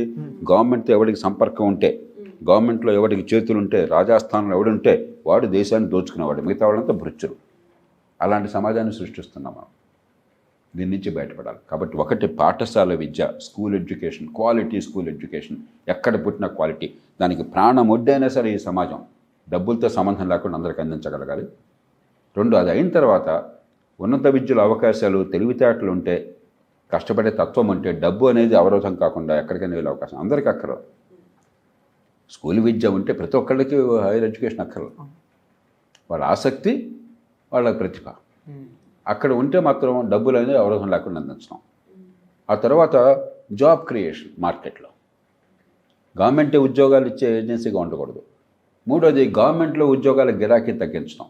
ఎందుకు గిరాకీ ఉంది? నువ్వు అడ్డగాడిదలాగా ఉన్నా, పని చేసినా చేయకపోయినా, లంచాలు మింగినా పట్టించుకునే వాళ్ళు లేడు. గవర్నమెంట్ ఉద్యోగం కానీ తల్లిదండ్రులు ఏమడుగుతారు? పై సంపాదన అంతా. ప్రైవేట్లో అంటే చెప్పెట్టు కొడతారు. కాబట్టి ఇదే మనం ప్రోత్సహించాల్సింది. కాబట్టి గవర్నమెంట్ ఉద్యోగం కూడా మిగతా ఉద్యోగాలు లాంటిదే. ఒళ్ళు దగ్గర పెట్టుకుని సమాజం కోసం పనిచేస్తే ఉంటావు, లేకపోతే ఇంటికి వెళ్తావు అనేటువంటి ఏర్పాటు చేయాలి. అక్కడ ఆ గ్లామర్ తీసేయాలి. గవర్నమెంట్ ఉద్యోగం అంటే ఉన్న అహంకారం, ఆ పొంగు, విఐపి కల్చరు. ఆడేదో ఇంత బూడిత ఉద్యోగం చేస్తుంటాడు, వాడి కారుకి ఇంత ఇది, దానికి ముందు పెద్ద ప్లేటు. ఈ డ్రామాలు పోవాలి. వాళ్ళు మామూలు మనుషులా ప్రవర్తించాలి, మనం గట్టిగా వాళ్ళు మామూలు మనుషులు చేయాలి. మార్కెట్లో ప్రజలకు అవసరమైన వస్తువులు ఏది ఉత్పత్తి చేస్తే వాడి దేవుడు, ఎవరు పెట్టుబడి పెట్టి ఉద్యోగాలు కల్పిస్తే వాడి దేవుడు. అలాంటి వ్యవస్థ రావాలి. అప్పుడేమవుతుంది, ఆటోమేటిక్గా ఉద్యోగాల కల్పన అన్ని చోట్ల జరుగుతుంది. కాబట్టి పాఠశాల విద్య, గవర్నమెంట్ ఉద్యోగాల గిరాకీ తగ్గించి జవాబుదారీతనాన్ని పెంచి సమాజంలో అన్ని వర్గాల్లో సంపద పెంచడం, ఈ రెండు మినహాయించి ఇంకేమన్నా మ్యాజిక్ ఫార్ములా ఉందంటే అయితే ఆయన భగవంతుడు అవుతాడు, లేకపోతే వాడు పిచ్చోడు అవుతాడు. సార్ అంటే మన సమాజంలోనే ఎవరికి గవర్నమెంట్ స్కూల్ వద్దు, ఎవరికి గవర్నమెంట్ హాస్పిటల్ వద్దు, కానీ అందరికీ గవర్నమెంట్ ఉద్యోగాలు కావాలి. అది కరెక్ట్. అదే ఎంత విచిత్రంగా ఉంది అంటే, జనం మీద పడి దోచుకోవడానికి మాత్రం ఉద్యోగాలు కావాలి, జనానికి సేవ అందించడం కోసం మాత్రం ఈ సంస్థలు పనికిరావద్దు, జనం పనులు. చాలా చక్కగా చెప్పారు మీరు, చాలా చక్కగా చెప్పారు. కాబట్టి అది కొంచెం మనలో అంతర్మథనం కావాలి. నేను ఎట్లాగొట్లా బండిలో ఫస్ట్ క్లాస్లో ఏసీలో ఎక్కిన తర్వాత జనం అందరూ నా పేట నా లక్ష్యం, ఈ మిగతా జనం చచ్చినా నాకు అవసరం లేదు అన్న వాతావరణం నుంచి అందరికీ గౌరవప్రదమైన జీవితం ఎట్లాగా, పన్నులు కట్టే వాళ్ళందరినీ కూడా గౌరవంగా చూడడం ఎట్లా అనే వ్యవస్థ నిర్మాణం దీనిలో అంతర్భాగం కావాలి ఖచ్చితంగా. Thank you sir. Next sir థర్డ్ది ఎవరిని ఈ టాపిక్స్ అని అడగలేదు సార్, వాళ్ళు చెప్పిన దాన్నే మేము సెగ్రిగేట్ చేసాం. థర్డ్ది ఉచితాలు సార్, గవర్నమెంట్ ఫ్రీబీస్. ఇప్పుడు గవర్నమెంట్ అన్ని ఉచిత పథకాలు ఇస్తుంది కదా, దాని మీద మీ అభిప్రాయం ఏంటి?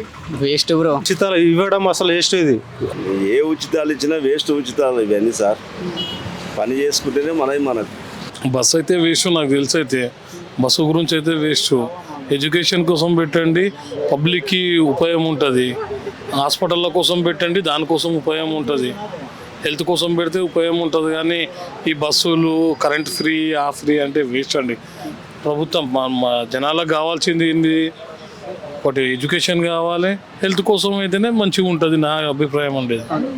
పెద్ద సమస్య వారికే, అది లేని వారిని కరెక్ట్గా చూసి చెయ్యాలి. ఇప్పుడు ఎవరైనా సరే ఫ్రీగా వస్తుందంటే ఇప్పుడు అందరూ వస్తారు, బస్సు ఫ్రీ అన్నారు, అది కూడా కొద్దిగా రాంగ్ డిసిషన్. అది లేని వారికి పెడితే ఇంకా బాగుండేది. రేవంత్ రెడ్డి ఎప్పుడైతే ఫ్రీ పెట్టాడో అప్పటి నుంచి మొత్తం ఆగమైపోతుంది.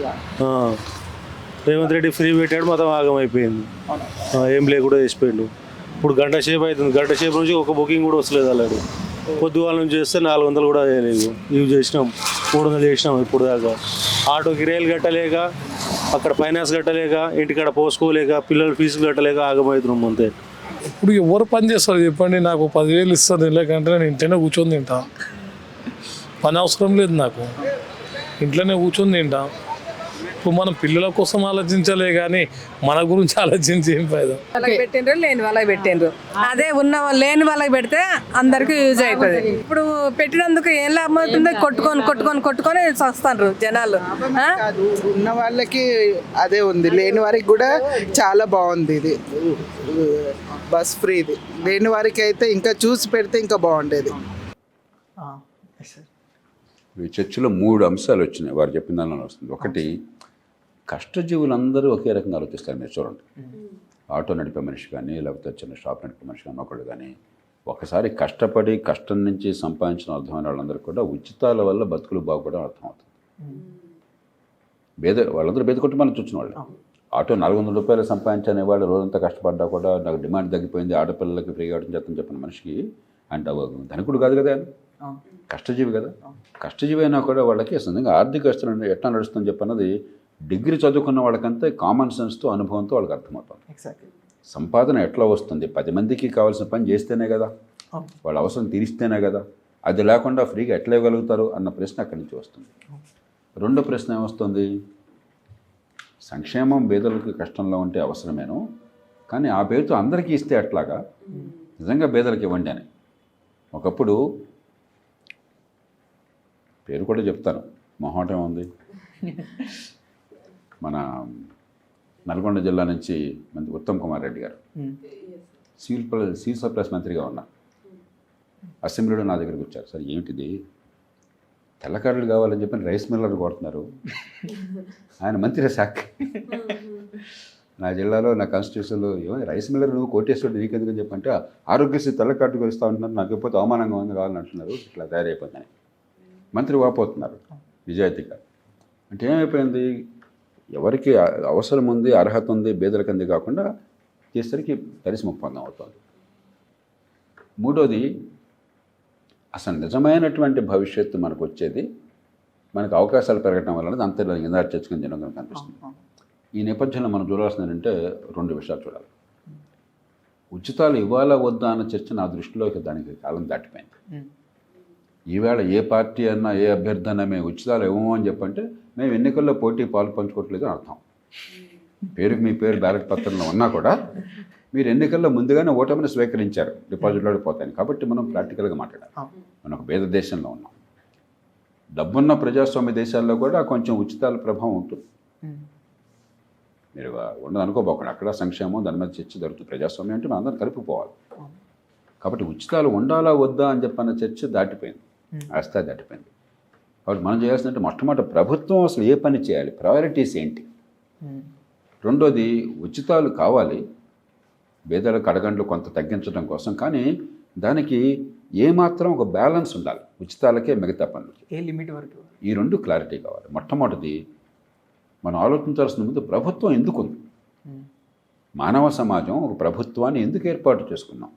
ప్రభుత్వాన్ని దేవుడు సృష్టించాల. పూర్వకాలం చెప్పేవాడు రాజుగారు నా దేవుడు నన్ను సృష్టించాడు, దైవదూతగా వచ్చాను. ఇవన్నీ పచ్చి అబద్ధాలు. దేవుడు దూత కాదు, పిండాకుడు కాదు. ఆడు కూడా మనిషి, ఎవరినో కొట్టాడు, తిట్టాడు, వాడు ఆక్రమించుకున్నాడు, వాడి చేతిలో పెద్ద కర్ర ఉంది, కత్తి ఉంది, బేసి పెట్టాడు, వాడు రాజు అయ్యాడు. మన కర్మ కొద్దీ వాడు బంటులేను, అంతే తప్ప ఎవడు దీనిలో దేవుడు సంభూతులు కాదు. ముందు అది స్పష్టత ఉండాలి మాకు. ప్రభుత్వం ఏర్పాటైంది మన ఉమ్మడి అవసరాలు తీర్చడం కోసం. మానవ సమాజం మనం సొంతంగా పనులు మన సొంత పనులు చేసుకుంటాం. ఇప్పుడు మీ ఇంట్లో మీ తల్లిదండ్రులు టీచర్లుగా పనిచేస్తున్నారు, ఏ ఉద్యోగం చేయాలి, ఏం చదవాలి, మరి ఏ ఇంట్లో ఉండాలి, ఎవరిని పెళ్లి చేసుకోవాలి, ఎంతమంది పిల్లల్ని కనాలి, పిల్లల్ని ఎక్కడ చదివించాలి, ఎలాంటి చదివించాలి, ఏ రకంగా డబ్బు ఖర్చు పెట్టాలి, ఎలా పొదుపు చేయాలి, ఇవన్నీ కూడా మన కుటుంబ నిర్ణయాలు. దీనిలో మీ మంత్రులకి, ఎమ్మెల్యేలకి, ముఖ్యమంత్రులకి, ప్రధానమంత్రులకి ఏమీ స్పేస్ లేదు కదా, మన ఇష్టం కదా అది. ఇవన్నీ మన సొంత జీవిత విషయాలు. కానీ కొన్ని విషయాలు మనకు అవసరం, కానీ సొంతంగా చేసుకోలేం. ఉదాహరణకి మనకి ఎంత డబ్బున్నా కూడా నేను ఇక్కడి నుంచి అక్కడికి పోవాలంటే రోడ్డు కావాలని సొంతంగా చేసుకోలేను కదా. నా పిల్లలు ఆసుపత్రికి పంపించాలంటే, స్కూల్లో చదువు కావాలంటే స్కూల్ నిర్మాణం, లేకపోతే స్కూల్ నిర్వహణ నేను సొంతంగా చేసుకోలేను కదా. దానికి కావాలంటే ఫీజులు కట్టగలను, లేకపోతే మరొకటి చేయగలను, కానీ ఇది ఒక ఏర్పాటు కావాలి కదా దానికి. అట్లాగే మరి కరెంట్ రావాలి, కరెంటుకి ఫీజు కడుతున్నాను, కానీ కరెంటుని ప్రతి ఇంటికి కరెంటు ఇవన్నీ నేను ఏర్పాటు చేయగలను, ఎట్లా అవుతుంది. ఇట్లా ఉమ్మడి అవసరాలు మనకు ఉన్నాయి. విద్య కావచ్చు, ఆరోగ్యం కావచ్చు, మౌలిక సదుపాయాలు కావచ్చు, మరుగునీటి పారుదల కావచ్చు, ఇవన్నీ కావచ్చు. ప్రభుత్వాన్ని ఏర్పాటు చేసుకున్నది ఆ ప్రభుత్వం మనందరికీ అవసరమైన సొంతంగా చేసుకోలేని ఉమ్మడిగా మాత్రమే చేయగలిగే పనుల కోసం ప్రభుత్వాన్ని పెట్టుకున్నాం. మనకు ముందు చాలా ఈ స్పష్టత నరాల్లో ఒక 5 ఏళ్ల పిల్లోడి దగ్గర నుంచి యూనివర్సిటీ పీజీ దాకా, పసిపిల్లల దగ్గర నుంచి ముసలివాళ్ళ దాకా అందరి మనసులోకి కాదు, ప్రభుత్వం అన్నది మనం సొంతంగా చేసుకోలేని, మనకు అవసరమైన ఉమ్మడిగా మాత్రమే చేసుకోగలిగిన పనుల కోసం అన్నది 3. మళ్ళీ చెప్తున్నా, మనం సొంతంగా చేసుకోలేని, మనకు అవసరమైన ఉమ్మడిగా మాత్రమే చేసుకోగలిగిన పనుల కోసం. కొన్నాళ్ళకి మందేస్తే ఉన్నాళ్ళు కూడిపోతే ఎట్లాగా. ముందు ఎందుకోసం ప్రభుత్వాన్ని పెట్టుకున్నావు, ముందు ప్రభుత్వం ఆ పనులు చేయాలి. ఇప్పుడు ఏమవుతుంది, చేయాల్సిన పనులు చేయట్లా. రోడ్లు అధ్వాన్నంగా ఉంటాయి, వర్షం వస్తే వరదలు వస్తాయి. పంజగొట్టే ట్రాఫిక్ దగ్గరికి పోతే, ట్రాఫిక్ ఇంటర్సెక్షన్కి పోతే గుండె హార్ట్ అటాక్ వస్తుంది ప్రతి క్షణం. ఎక్కడ కొట్టేస్తారో ట్రాఫిక్ లైట్ అని చెప్పాను. ట్రాఫిక్ మెయింటెనెన్స్ సరిగ్గా ఉండదు. మన పిల్లలు బయటికి వెళ్తే తిరిగి వచ్చేదాకా మనకు భయం, తల్లిదండ్రులు గుబులు, ఏమైపోతుందో అమ్మాయి అని చెప్పాను. చట్టబద్ధ పాలన లేదు. కోర్టులకి వెళ్తే 30 ఏళ్ళు పడుతుంది. ఇవన్నీ మనకు తెలిసినాయి, నేను ఎవరిని విమర్శించాలని చెప్పట్లా. మన నిత్య జీవితంలో మనకు అనుభవిస్తున్నాయి ఇవన్నీ కూడా. పొరపాటున వాడికన్నా 1,00,000, 2,00,000 మీ దగ్గర ఉంది, వాడికి అవసరమైంది డబ్బు ఇచ్చారు, తిరిగి రావాలంటే మీ తల ప్రాణం తొక్కొస్తుంది. చట్టం లేదు ఈ దేశంలో. కాబట్టి ప్రభుత్వాలు ఉన్నది, ప్రభుత్వం ఏ పనుల కోసం ప్రభుత్వాన్ని మానవ సమాజం నిర్మించుకుందో ఆ పనులు చేయటము. ఇప్పుడేమవుతుంది, అది పూర్తిగా పక్కన పెట్టేశారు. విద్య, ఆరోగ్యం మాట్లాడుకున్నాం కదా, చట్టబద్ధ పాలన అట్లాగే తగలడింది ఈ దేశంలో. మౌలిక సదుపాయాలు అట్లాగే తగలడ్డాయి. ఇందాక అనుకున్నాం అనుకుంటాను, చెరుపుంజలో మౌసిండ్రంలో ఏమైందో వర్షం అంత పడుతున్నా కూడా మంచినీళ్ళు అందే పరిస్థితి లేకుండా పోయింది. కాబట్టి ప్రభుత్వాలు చేయాల్సిన పనులు పక్కన పెట్టినాయి. కానీ ఏ పనులు తాత్కాలికంగా చేస్తే ప్రజల్ని సంతృప్తిపరిచి ఓట్లు వస్తాయో దాని మీద డబ్బంతా పెడుతున్నాయి. అది ఉచితాలు అయిపోతున్నాయి. కాబట్టి సంక్షేమం ఖచ్చితంగా అవసరమే. అయితే సంక్షేమం అనేది మొట్టమొదటిది ప్రభుత్వం అసలు చేయాల్సిన పనులకు ఆటంకం కాకుండా మొట్టమొదటి మీరు చేయాల్సిన పని మీ దౌడి దగ్గర పెట్టుకుని మేము ఇచ్చిన డబ్బులతో ఆ పనులు సరిగ్గా చేయండి. ఆ పైన అవసరం ఉన్న వాళ్ళకి సంక్షేమాన్ని అందించండి. 2, సంక్షేమం ఏ రంగంలో ఏ రూపంలో అందిస్తే ఎక్కువ ఫలితం వస్తుంది చేయండి తప్ప ఊరికే పందారం చేయబోకండి. ఇది ప్రజల డబ్బు, పరిమితమైన డబ్బు, ఎక్కువ ఫలితం రావాలి. 3, అందరికీ అందించకుండా ఎవరికి అర్హత ఉందో ఎవరి నిజంగా అవసరం ఉందో వాళ్ళకి అందించండి. 3 స్థాయిల్లో ఆలోచించాలి. ముందు అసలు నీ పని నువ్వు చేస్తున్నావా, 2ది సంక్షేమం సరిగ్గా ఇస్తున్నావా, గుడ్డెది చేలో పట్టట్టు ఇస్తున్నావా, 3 అర్హత ఉన్న వాళ్ళకి అందిస్తున్నావా, ఓట్ల కోసం అందరికి అందిస్తున్నావా. ఇలా మనం ఆలోచిస్తే చాలా స్పష్టత వస్తుంది. అప్పుడు పేదలకు కానీ డబ్బున్న వాళ్ళకి కానీ ఎక్కడ సంక్షేమంలో నా బతుకులో ఏమవుతున్నా ఏం కావట్లేదనే విషయం అర్థమవుతుంది. అలా కాకుండా సంక్షేమం వద్దు, సంక్షేమం కావాలంటే ఒక పేద దేశంలో ప్రజాస్వామ్యంలో నడవదు. సార్, ఈ ఉచిత పథకాల నడుమ సోషల్ సెక్యూరిటీ నెట్స్ అని ఇప్పుడు చేతులుగా అలా కాకులు పట్టుకున్నట్టు నిరుద్యోగ భృతి ఇట్లాంటివి ఇస్తున్నారు. వీటిపై మీ స్పందన? అసలు మన దేశం ఉన్న పరిస్థితులు నిరుద్యోగ భృతి అనేది చాలా అపరిపక్వమైన ఆలోచన. ఎందుకంటే 185 మంది మన దేశంలో అసంఘటిత రంగంలో ఉన్నారు. అంటే నెల జీతం అన్న ఉద్యోగం లేదు వాళ్ళకి. 190 మందికి 95 మందికో నెల జీతం అన్న ఉద్యోగం గవర్నమెంట్లో కానీ ప్రైవేట్లో కానీ ఉందనుకోండి, అప్పుడు ఆ నలుగురు సంగతి ఏంటో ఆలోచించవచ్చు మనం. 185 మందికి నెల జీతం లేని ఉద్యోగంలో ఉన్నారు అంటే మరి వాళ్ళంతా మనుషులు కదా. ఎవరికి ఇద్దాం అనుకుంటున్నారు? ఉత్తుత్తి డిగ్రీలు పొందితే, ఇందాక అనుకున్నాం ఉత్తుత్తి డిగ్రీలు అని చెప్పాను, ఆ డిగ్రీ ఉన్న కారణంగా వాడి నిరుద్యోగం అంటున్నాం మనం. అంతకంటే కష్టపడేవాడు, అంతకంటే తెలివి ఉన్నవాడికి పని లేకపోతే వాడిని పట్టించుకోవట్లేదు. కాబట్టి ఇది పేరుకేదో చేస్తున్నట్టే కానీ భ్రమ, మోసం. 2వది ఉపాధి కల్పన ఎట్లా ఈ గ్రామాల నుంచి వచ్చేవాళ్ళు కానీ లేకపోతే ఈ అసంఘటిత రంగంలో ఉన్న వాళ్ళని కానీ ఏ రకంగా భద్రతతో ఉండే జీతం వచ్చే ఉత్పాదకత ఉండే ఆదాయం వచ్చే ఉపాధికి వెళ్ళాలని మన ప్రయత్నం తప్ప పని లేకుండా వాళ్ళకి డబ్బులు ఇవ్వటం అన్నది కాదు మన ప్రయత్నం చేయాల్సింది వాళ్ళు. కాబట్టి మన శక్తి అంతా మౌలిక సదుపాయాల కల్పన, పెట్టుబడుల ప్రోత్సాహం, నైపుణ్యాన్ని పెంచడం, లేబర్ ఇంటెన్సివ్ ఇండస్ట్రీ ఉపాధి కల్పించే పరిశ్రమలకు ప్రోత్సాహాన్ని ఇవ్వటం, గ్రామాల్లో పట్టణాల సౌకర్యాలు కల్పించడం, ఎక్కడెక్కడ చిన్న పట్టణాలు ఏర్పాటు చేయటం, అత్యధికులు తక్కువ నైపుణ్యం ఉన్న వాళ్ళు అక్కడే అబ్జర్వ్ బయట చేయటం, దీని మీద వెళ్ళాలి. కానీ అసలు ఉపాధిని పెంచే ఏర్పాట్లు చేయకుండా ఉన్న కాస్త డబ్బు పందేరాలు కావాల్సిన వాళ్ళకి పార్టీ కార్యకర్తలకు ఈ పేరు ఆ పేరు పెట్టి పనిచేస్తే చివరికి సంతోషము ఉండదు, ఆర్థిక అభివృద్ధి ఉండదు, పేదరికం మరింత పెరుగుతూ ఉంటుంది. సార్, ఇదే నిరుద్యోగ వృద్ధి మీద పెట్టే డబ్బులు ఇప్పుడు ఎలా అయినా ఏ బీటెక్ చదువుకున్నా ఏ డిగ్రీ చదువుకున్నా సొల్యూషన్ అమీర్పేట్ లేకపోతే కుక్కట్పల్లి. కరెక్ట్. అదేదో స్కిల్స్ మీద గవర్నమెంట్ పుష్ చేయవచ్చు. అబ్సల్యూట్లీ. అందుకని జాతీయ స్థాయి అప్రెంటిస్షిప్ ప్రోగ్రామ్ పెట్టారు. స్కిల్ డెవలప్మెంట్ కార్పొరేషన్ ఒకటి తీసుకొచ్చారు గతంలోనే.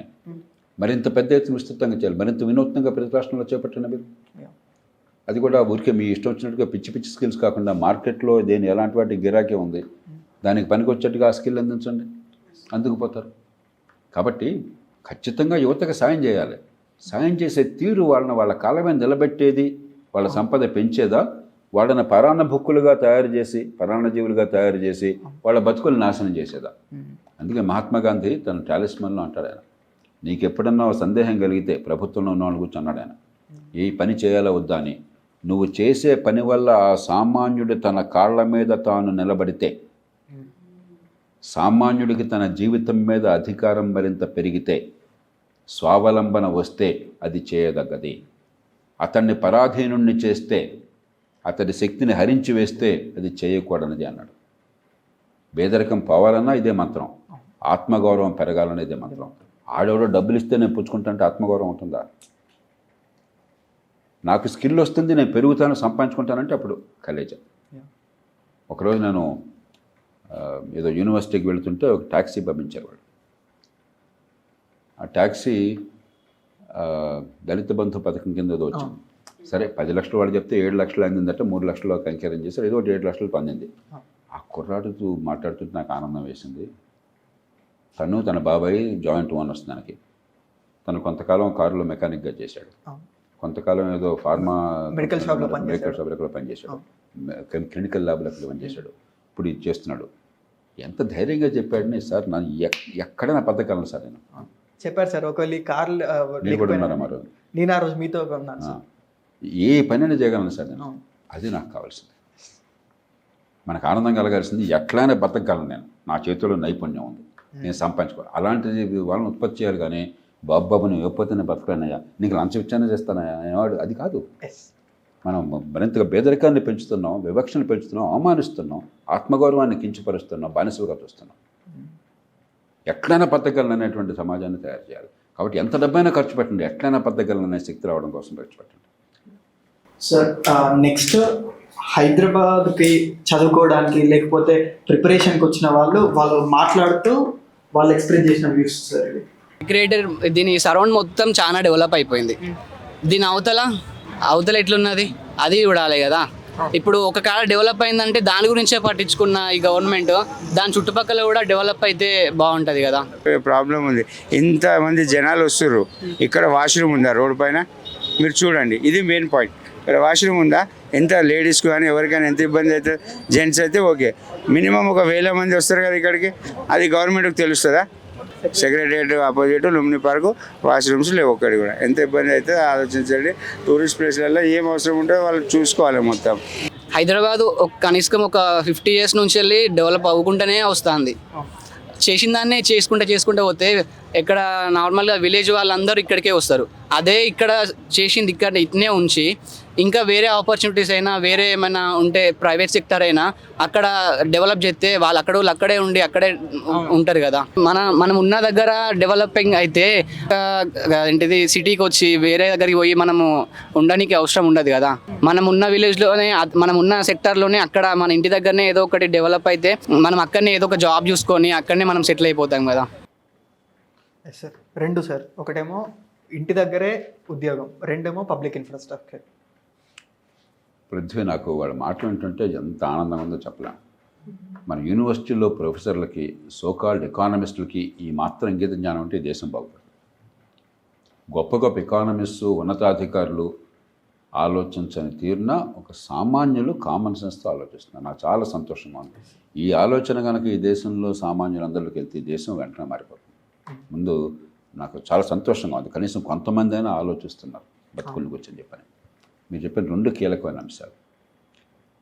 మొట్టమొదటిది,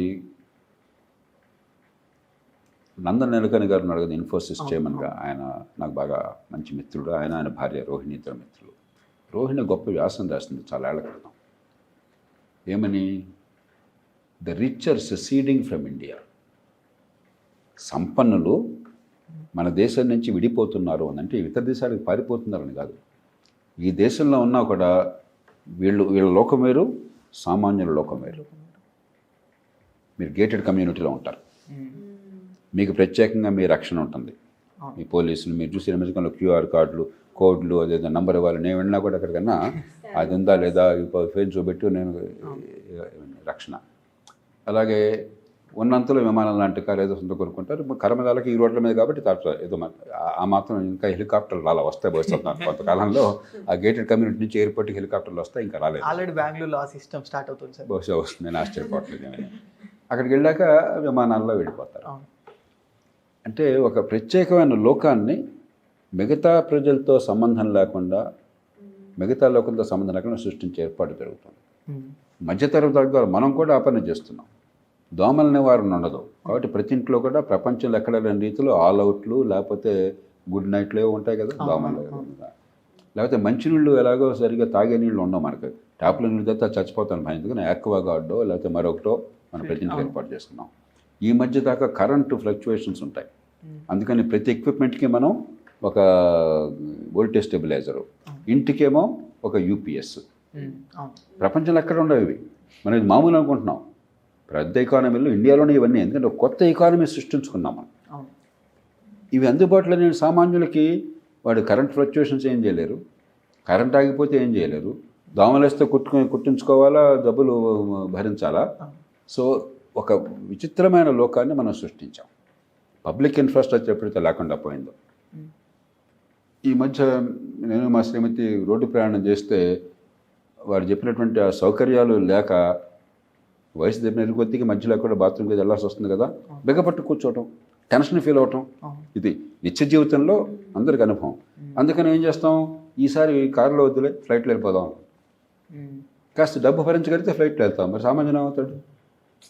కాబట్టి మనకి ఒక సమాజం ఎప్పుడు నాగరికమైనది అంటే సామాన్యుడు మౌలికమైన విషయాల్లో ఏ రకమైనటువంటి యాంగ్జైటీకి ఆందోళనకి గురి కాకుండా ఏర్పాట్లు ఉంటాం. మంచినీళ్ళు కావచ్చు, బాత్రూమ్ సౌకర్యాలు కావచ్చు, పారిశుధ్యం కావచ్చు, పౌర రవాణా కావచ్చు. నేను చాలా ఏళ్ల క్రితం నెదర్లాండ్స్ వెళ్ళాను. ఒక వారం 10 రోజుల పాటు అక్కడ బ్యాంకులు అధ్యయనం చేశాను.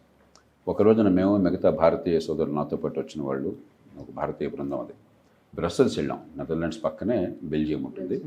దేశాలే కానీ మన చిన్న రాష్ట్రాల కంటే చిన్నవి, అంటే అక్కడికి ఇట్లా లేకపోతే రేసిన దేశం దగ్గర ఉంటాం.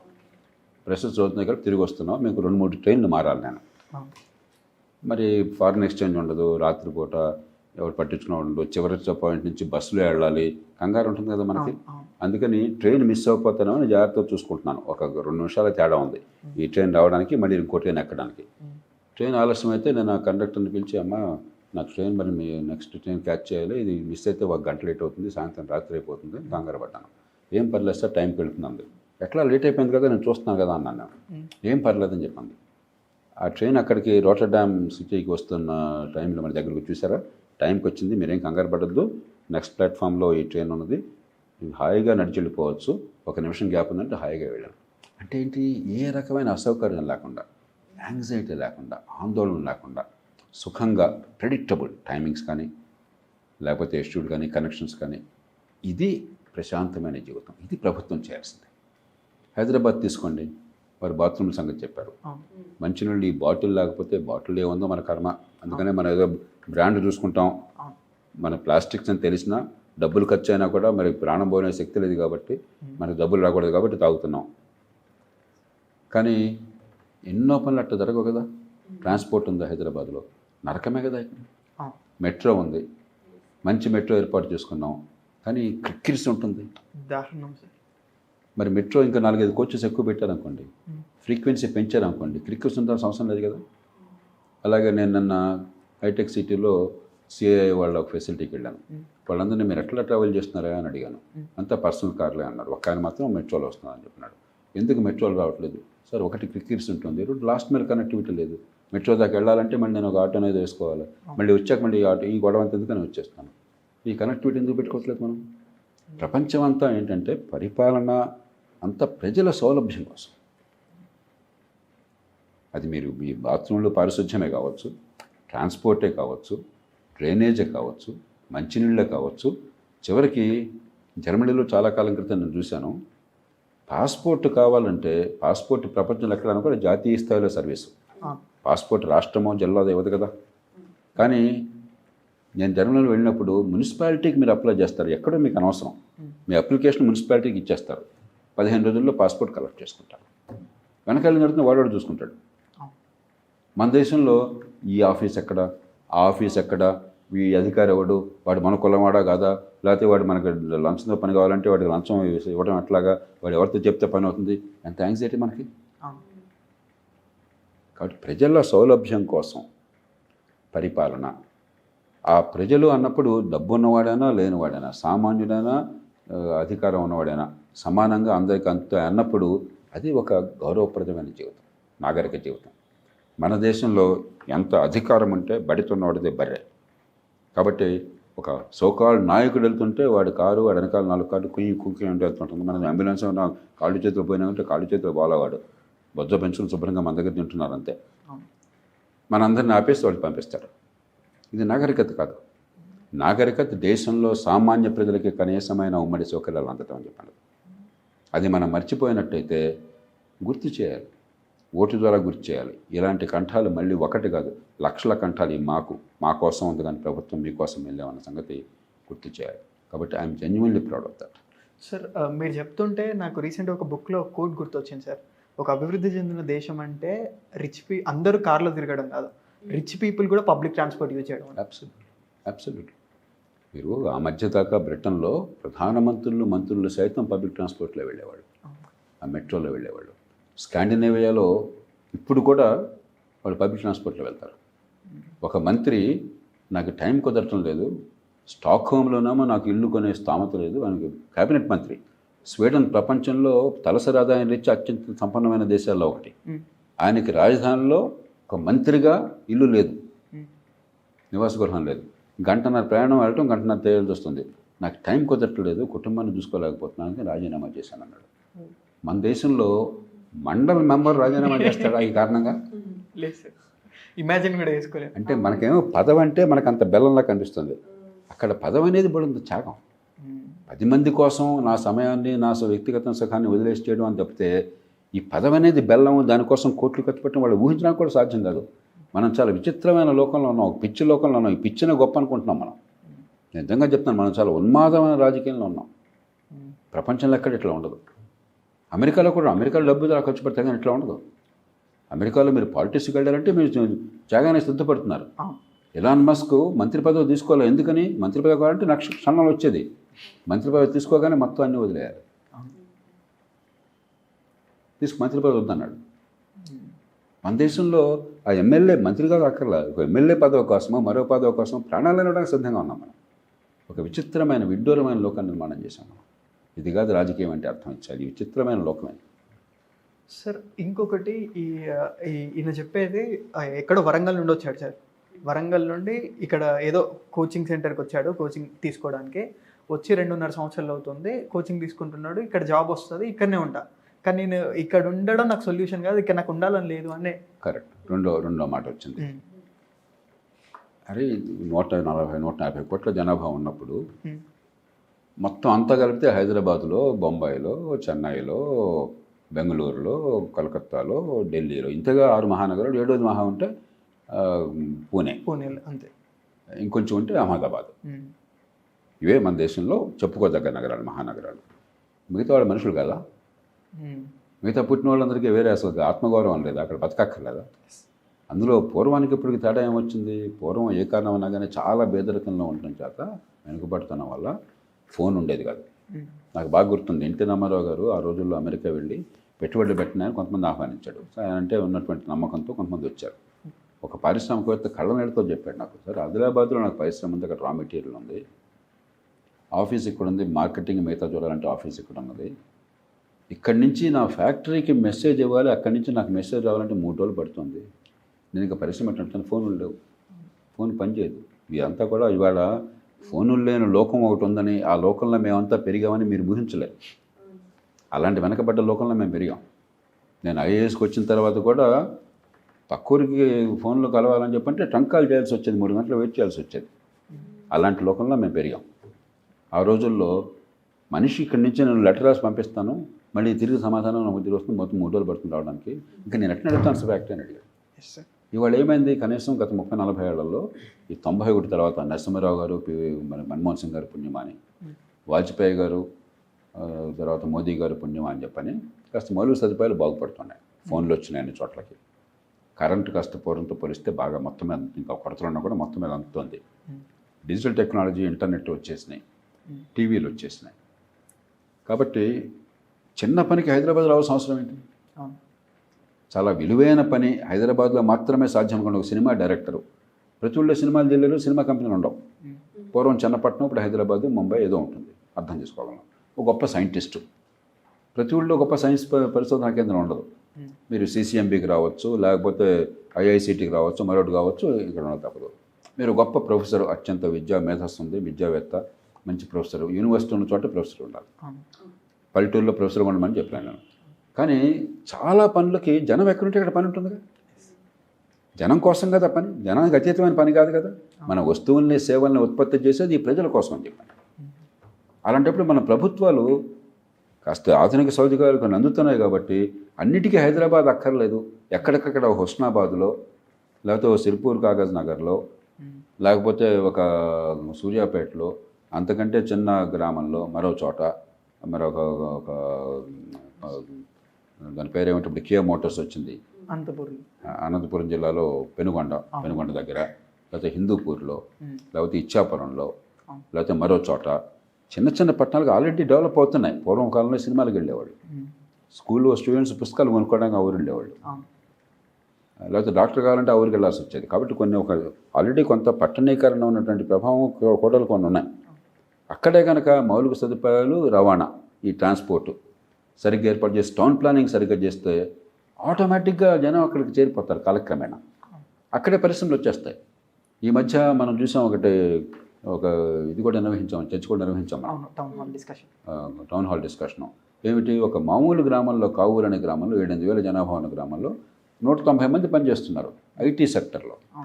హైదరాబాద్ కంటే ఎక్కువ పని చేయగలుగుతున్నారు, ఎక్కువ లాభాలు వస్తున్నాయి. మొదటేమో మౌనూరు కదా వాళ్ళు మోజు కొద్దీ పెడితే ఇవాళ అది లాభం కొద్దీ పెడుతున్నారు. అక్కడ బాగుంది, ఇంకో 500 మంది పెట్టాలనుకుంటున్నారు. అట్లాగే గార్మెంట్ ఇండస్ట్రీ పచ్చితాపురం దగ్గర 20,000 మంది, 22,000 మంది పనిచేస్తున్నారు. చుట్టుపక్కల 100 గ్రామాల నుంచి మహిళలు పనిచేస్తున్నారు. వాళ్ళు హైదరాబాద్లో చేయాల్సిన ప్రత్యేక నియమం ఉంది.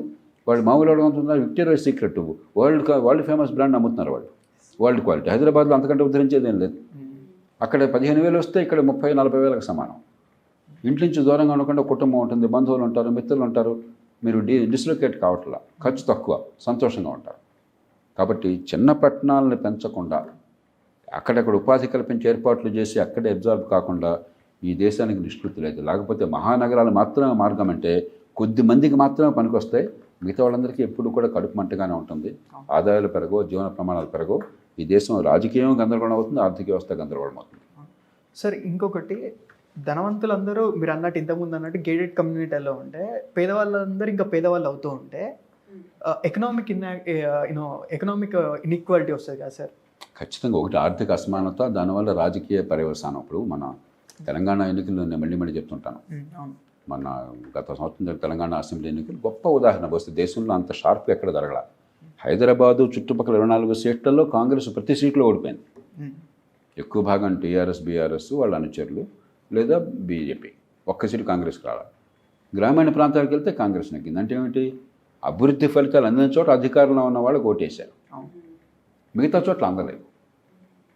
అక్కడ అందటమే మార్గం, ఇంకో మార్గం లేదు. మీరు ఎంత అద్భుతంగా చేసామనుకున్నా కూడా అక్కడ ఫలితాలు అందించడమే మార్గం. రెండోది ఏమవుతుంది, అశాంతి పెరుగుతుంది. ఇప్పుడు తక్కువ జీతాలతో, ఇప్పుడు ఇక్కడ ఈ పాషా కోర్టులో కూడా మీరు పనిచేసే మన సెక్యూరిటీ గార్డ్స్ మిగతా వాళ్ళు ఉంటారు. మీరు అడగండి, 170 మంది బీహార్ నుంచి వచ్చారు ఒంటరిగా. కుటుంబంతో కలిసి వచ్చి మీరు బెంగళూరు కావచ్చు, హైదరాబాద్ కావచ్చు, ముంబై కావచ్చు, కుటుంబంతో కలిసి వలస వచ్చాను బతుకుతున్నాను అనేవాడు దాదాపు ఉండరు. ఎందుకంటే సాధ్యం కాదు.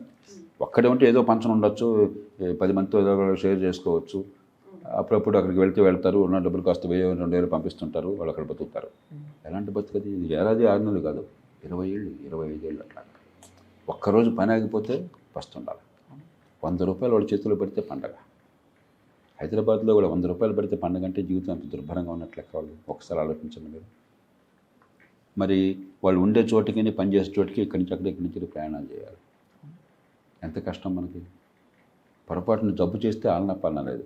అన్నీ ఉంటేనే మనం హాస్పిటల్ నుంచి అడిగిపోతున్నాం. కొన్ని డబ్బులు ఉన్నా, డాక్టర్ సరిగ్గా చూసినా కూడా అనారోగ్యం ఉన్నప్పుడు మనకి ఏదో పక్కన అండం ఉన్నవాళ్ళు, మనం ఒంటి మీద చేసేవాళ్ళు, భరోసా ఇచ్చేవాళ్ళు మనకు కావాలి మానసికంగా. అదేం లేదు. ఎలాంటి జీవితం అనిపిస్తున్నారు? ఎల్లకాలం శాంతి ఎందుకు ఉంటుంది? కసి పెరగదు, క్రైమ్ పెరుగుతుంది, మరి కంజెషన్ పెరుగుతుంది, నగరాలు నరకం అవుతాయి. కాబట్టి పేదల మీద ప్రేమతో చేయక్కర్లా. డబ్బు ఉన్నవాళ్ళు తమ పిల్లల మీద ప్రేమతో దీన్ని మార్చాలి. మీ పిల్లలకి రక్షణ ఉండాలంటే, మీరు గౌరవప్రదమైన వాతావరణంలో ప్రశాంతంగా బతకాలంటే మిగతా వాళ్ళ బతుకుల గురించి పట్టించుకోవాలి. అంతే తప్ప బానిసలు అత్యధికులు, మరి సంపన్నులు కొందరు ఉండే సమాజం ఎల్లకాలం కొనసాగుతుందంటే ప్రజాస్వామ్యంలో అది సాధ్యం కాదు. సార్ ఇది కూడా మేము నెక్స్ట్ టాపిక్ మహిళల రక్షణ. సో ఇది కూడా మేము పబ్లిక్లోకి వెళ్ళి మేము అడగక ముందే వాళ్ళ నుంచి ఉచిత పథకాల గురించి ఎలా అయితే మాట్లాడారో మహిళల రక్షణ గురించి కూడా మాట్లాడారు సార్. అది ఒకసారి చూద్దాం. Girl safety first is girls safety. और हम अगर कहीं रोड से भी कहीं जाए तो ऐसा नहीं कि ये जा रही है इसको कमेंट पास करे. इतना डर होना चाहिए एक लड़के में कि कोई लड़की जा रही है तो उसको रेस्पेक्ट देना है, उसके ऊपर कमेंट पास करा जाए. वो कैसी भी हो, बस उसका कमेंट पास नहीं होना चाहिए. గవర్నమెంట్ ఏం చేయాలి అంటే government first focus girls safety మీద పెట్టాలి అంటే సార్ అంటే ఇది చాలా వరకు మా తోటి అమ్మాయిల్లో నేను చూసింది ఏంటంటే, ఒకటి న్యాయ వ్యవస్థపై నిరాశ అంతటా ఉంది, 2 under reporting of cases sir. So నువ్వు ఏదైనా గురైనా కూడా ఏదైనా ఇంజస్టిస్కి ఒక సోషల్ స్టిగ్మా, అంటే నేను కంప్లైంట్ చేస్తే ఎంత పెద్దగా అవుతుందో, మళ్ళీ మా తల్లిదండ్రులకి చెడ్డ పేరు. వాడు యూటీజింగ్ చేశాడని చెప్పి నువ్వు బట్టలు అలా వేసుకున్నావులే, లేకపోతే నువ్వు ఉంచి తలెత్తకుండా నడవలేదే అని చెప్పని, అంటే విక్టిమ్నే మనం విక్టిమైజ్ చేస్తున్నాం. ఇప్పుడు ఒక రకంగా చూస్తే ఇప్పటికి కూడా మన సమాజంలో క్రైమ్ తక్కువే. మనం ఉన్న పరిస్థితుల్లో ఇంత పేదరికము, ఇంత ప్రభుత్వాల అసమర్థత, ఇంత అవినీతి, ఇంత గుండా రాజ్యం, గుండాలే కదా నాయకులు చాలామంది అవుతున్నది దీంతో పోలిస్తుంది. ఎందుకంటే ఇంకా సామాజిక కట్టుబాట్లు ఉన్నాయి మనకి. ఒక మనిషి రోడ్డు మీద వెళ్తుంటే నేను తప్పు చేస్తే ఇంట్లో తల్లిదండ్రులు ఏమనుకుంటారో, నా బంధువులు ఏమనుకుంటారో, తెలిసిన వాళ్ళు ఏమనుకుంటారో అన్న భయం. తర్వాత మీరు ఏ దేవుడిని నమ్మినా కూడా, ఇస్లాం అయినా హిందూ అయినా మరో మతం అయినా కూడా, దేవుణ్ణి నమ్మటము, పాపభీతి, ఇవి ఇంకా మనని కొంచెం అదుపులో ఉంచుతున్నాయి. కానీ కాలక్రమేణా ఏమవుతుంది, పట్టణాల్లో అదుపు తప్పుతోంది. ఎందుకని, పట్టణీకరణ అనగానే అసలు మీరెవరో నాకు తెలియదు, నేను ఎవరో మీకు తెలియదు. మన అపార్ట్మెంట్లో ఉంటే చాలామందికి పక్క అపార్ట్మెంట్ వాళ్ళు తెలియదు. నాకు ఇంతకాలం ఉంటున్నా కూడా నన్ను అందరూ గుర్తుపడతారు, కానీ నేను చాలామంది ఎవరో నాకు తెలియదు. మా శ్రీమతి అడుగుతుండేవాళ్ళు ఎవరు చెప్పని. మన జీవితంలో మనం ఉంటాం కాబట్టి అనానిమిటీ. మీరెవరో తెలియని పరిస్థితి వస్తే, సినిమా హాల్లో మీరు ఎప్పుడు చూసారా, కరెంట్ పోయిందనుకోండి వీళ్ళు వస్తాయి. కరెంటుని మొహాలు చూస్తుంటే అందరూ గౌరవంగా ఉంటారు. ఎనానిమిటీ రాగానే మనిషిలో కొంత విశృంఖత వచ్చేస్తుంది. కాబట్టి నేను ఎవరినో తెలియకపోగానే కొంత పాశవిక ప్రవృత్తి, కొంత చెడు ధోరణి, ఆలోచన వస్తుంది. నగరాల్లో ఒకటి ఎనానిమిటీ, ఎవరో ముఖమొహం తెలియకపోవటం, 2 సామాజిక కట్టుబాట్ల ప్రభావం తగ్గిపోవటం. కాబట్టి ఎల్లకాలం చట్టం ఎట్లా ఉన్నా, ప్రభుత్వం ఎంత అసమర్థంగా ఉన్నా కూడా సమాజంలో శాంతి ఉంటుంది, మహిళల రక్షణ ఉంటుంది అనుకుంటే చాలా పొరపాటు. దానికి తగ్గ ఏర్పాట్లు కావాలి.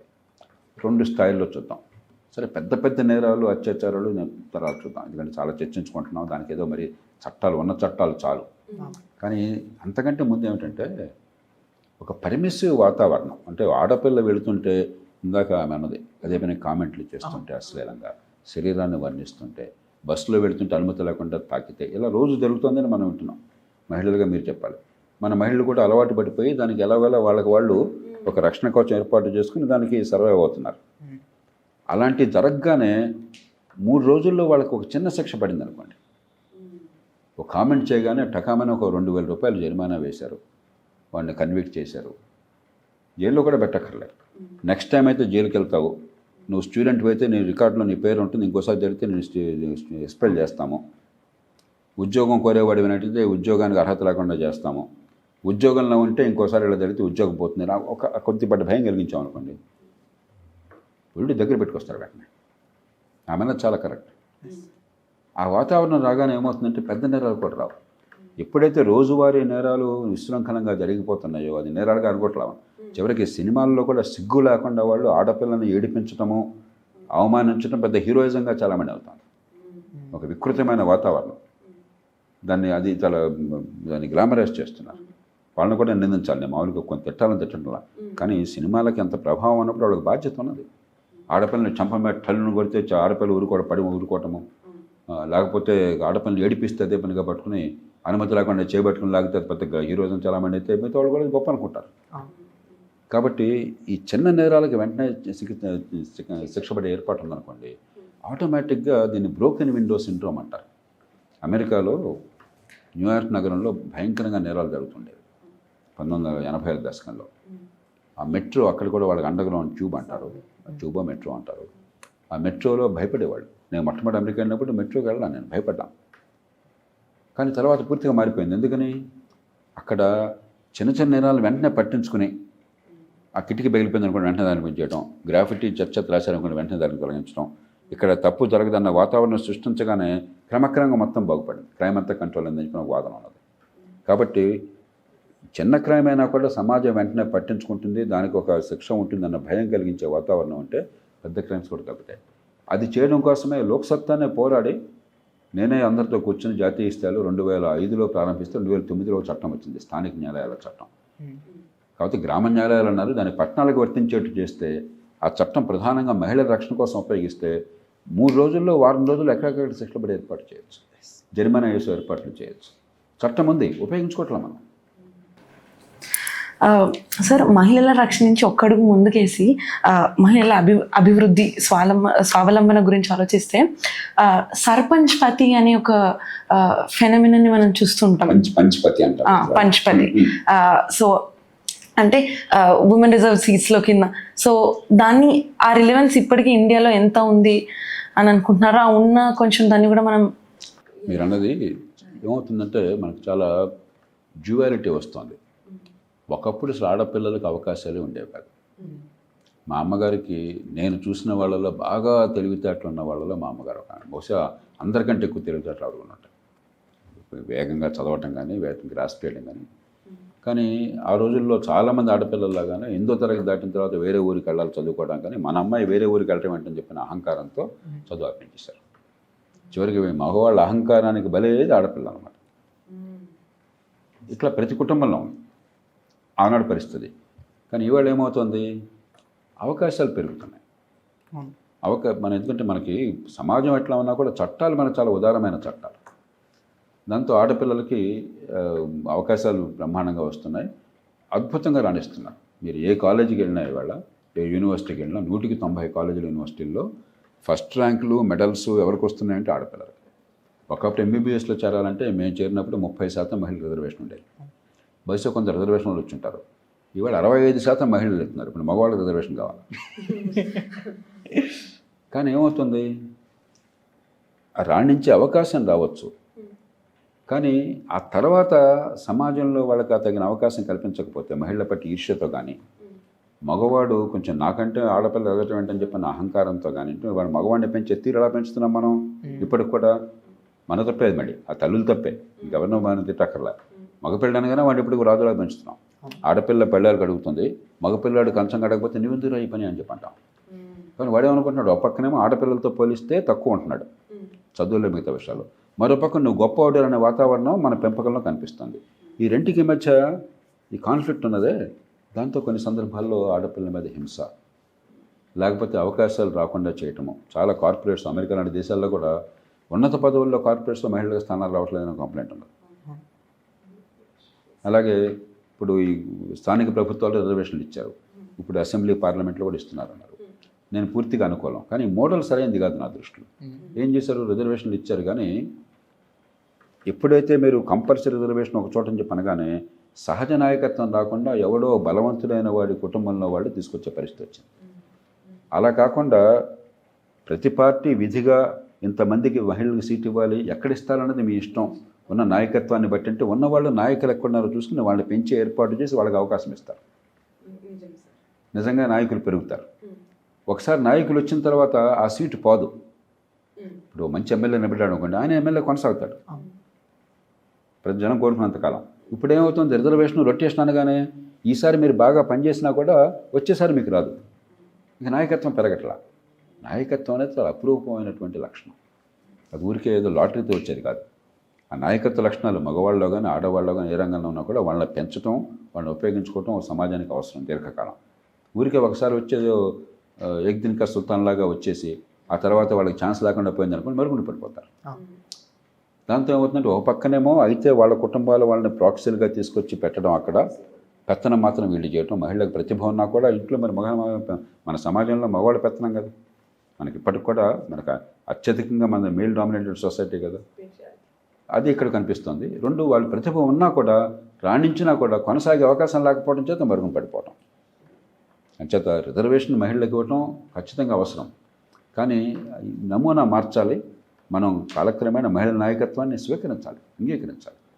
మనం మగవాడు అని చెప్పి నాకు అనవసరం. ఎవరిలో ప్రతిభ ఉంటే, ఎవరి వల్ల ఎక్కువ మంచి ఫలితాలు వస్తే వాళ్ళ నాయకత్వాన్ని మనం గౌరవించే సంస్కృతి అనుకుంటాం. అండ్ సార్ దానివల్ల మనల్ని మనమే కిందికి లాక్కుంటున్నాం కదా సార్. 49% మన పాపులేషన్ ఉమెనే. అంత ప్రొడక్టివిటీని మనం ఇంట్లోనే ఉంచితే రేపు ఒక అభివృద్ధి చెందిన దేశం. ఇప్పుడు కులం పేరుతో కానీ లింగ వివక్ష కారణంగా కానీ సామర్థ్యాన్ని అణిచివేస్తే నష్టపోయేది సమాజం మొత్తం. ఇప్పుడు గంగిగో ఉన్నది, మనం పాలు తాగుతాం, పాలు పొందేది మనం కదా. పాడావు కదా అని చెప్పి ఆవుకి దాణా వేయటం మానేసాం, పోషించడం మానేసాం. నష్టం ఎవరికి? మనకే. ఆ గొడ్డు వట్టిపోతే నష్టం మనకి. అలాగే ప్రతిభ ఉన్న వాళ్ళని ఆదరించుకోలేకపోతే, అది మహిళలు కావచ్చు, కులం కారణంగా కావచ్చు, వాళ్ళు ఉపయోగించుకోలేకపోతే నష్టపోయేది సమాజం. నాకు ఎప్పుడు అనిపిస్తుంది మా అమ్మగారికి కనుక మంచి విద్య ఉన్నట్టయితే సమాజానికి ఎంతో చేసిందే పని. ఆవిడ కుటుంబానికి చేసుకున్నది, కానీ సమాజానికి ఏం చేయలేకపోయింది. నష్టపోయింది సమాజం. అంత అపారమైన ప్రతిభ ఉన్నప్పుడు దాన్ని వెలికి తీయకపోతే నష్టపోయేది సమాజం, ఏ రంగంలో అయినా సరే. కాబట్టి అది లింగ వివక్ష కావచ్చు, కుల వివక్ష కావచ్చు, మరొకటి కావచ్చు, మనకు తెలియకుండానే మన బతుకులు మనం నాశనం చేసుకుంటున్నాం. సమాజంలో ఈ ఎబిలిటీ అన్నది అపురూపమైన వరం. అది ప్రకృతి ఇచ్చింది. దేవుడిని నమ్మితే దేవుడు ఇచ్చాడు, లేకపోతే ప్రకృతి ఇచ్చింది. ఆ ప్రకృతి ఇచ్చిందని ఉపయోగించకపోతే నష్టపోయేది ఆ సమాజం. తర్వాత ఏడిస్తే లాభం లేదు. ఇది ఎక్కడి నుంచో రాదు, మన సమాజంలో ఉంది, ఉన్నదాన్ని ఉపయోగించుకోవట్లేదు. మనకేదో కథ చెప్తారు కదా, ఒకడెవడో వరదల్లో చిక్కున్నాడట. చిక్కుంటే మరి చెట్టు ఎక్కాల్సి వచ్చింది. ఎవరో అండిచ్చారు, నేను తీసుకుంటాను, అక్కర్లేదు దేవుడు కాపాడుతున్నాడంట. తర్వాత బోట్ వాడు ఎవడో వచ్చాట, అక్కర్లేదు దేవుడు కాపాడుతున్నట్ట. తర్వాత హెలికాప్టర్, అక్కర్లేదు దేవుడు కాపాడుతాడు, మునుపు చచ్చిపోయాట. చచ్చిపోయాక దేవుడితో కూడా పెట్టాట. ఏమిటి సార్ దేవుడు నిన్ను ప్రార్థించాను నేను, నువ్వు నన్ను కాపాడలేదు ఏమిటి అని చెప్పంటే, అరే నేనే కదా నిన్ను ఇక్కడ చేయందించమని చెప్పింది, నేనే కదా బోటు పంపించింది, నేనే కదా హెలికాప్టర్ అందించింది, నువ్వేది చేయకుండా నన్ను అంటే అట్లా గాడిదా అన్నట్ట. కాబట్టి ప్రకృతి మనకి ఈ వరాలను ప్రసాదించింది ఈ మేధస్సు రూపంలో. దాన్ని ఉపయోగించుకోకపోతే సమాజంలో ఉన్న ప్రతిభని అసూయ వలనో, ఆధిపత్య ధోరణి వలనో, వివక్ష వలనో, అహంకారం వలనో, అజ్ఞానం వలనో సమాజంలో ఉన్న ప్రతిభ మరుగున పడిపోతే నష్టపోయేది మిగతా వాళ్ళందరూ. చాలా విజ్ఞత కావాలి. పక్కన దేవుడి గురించి రోజు మాట్లాడుతున్నాం ఈ దేశంలో. నిజంగా దైవత్వాన్ని నమ్మినట్టయితే ప్రతిభని మనం చంపేయం. ఏ రంగంలో ఉన్నా సరే, ఏ వర్గంలో ఉన్నా సరే, మహిళలకున్నా మగవాళ్ళకున్నా సరే. మన ఈ పెదాల మీద మనకు భక్తి ఉంది తప్ప మనసులో లేదు. ఉంటే మన ఆలోచనలు ఎట్లా ఉండవు. పాజిటివ్ నోట్లో we will end this conversation, sir. Happy Republic Day, guys. Please do like, share and subscribe to JP Lok Satta.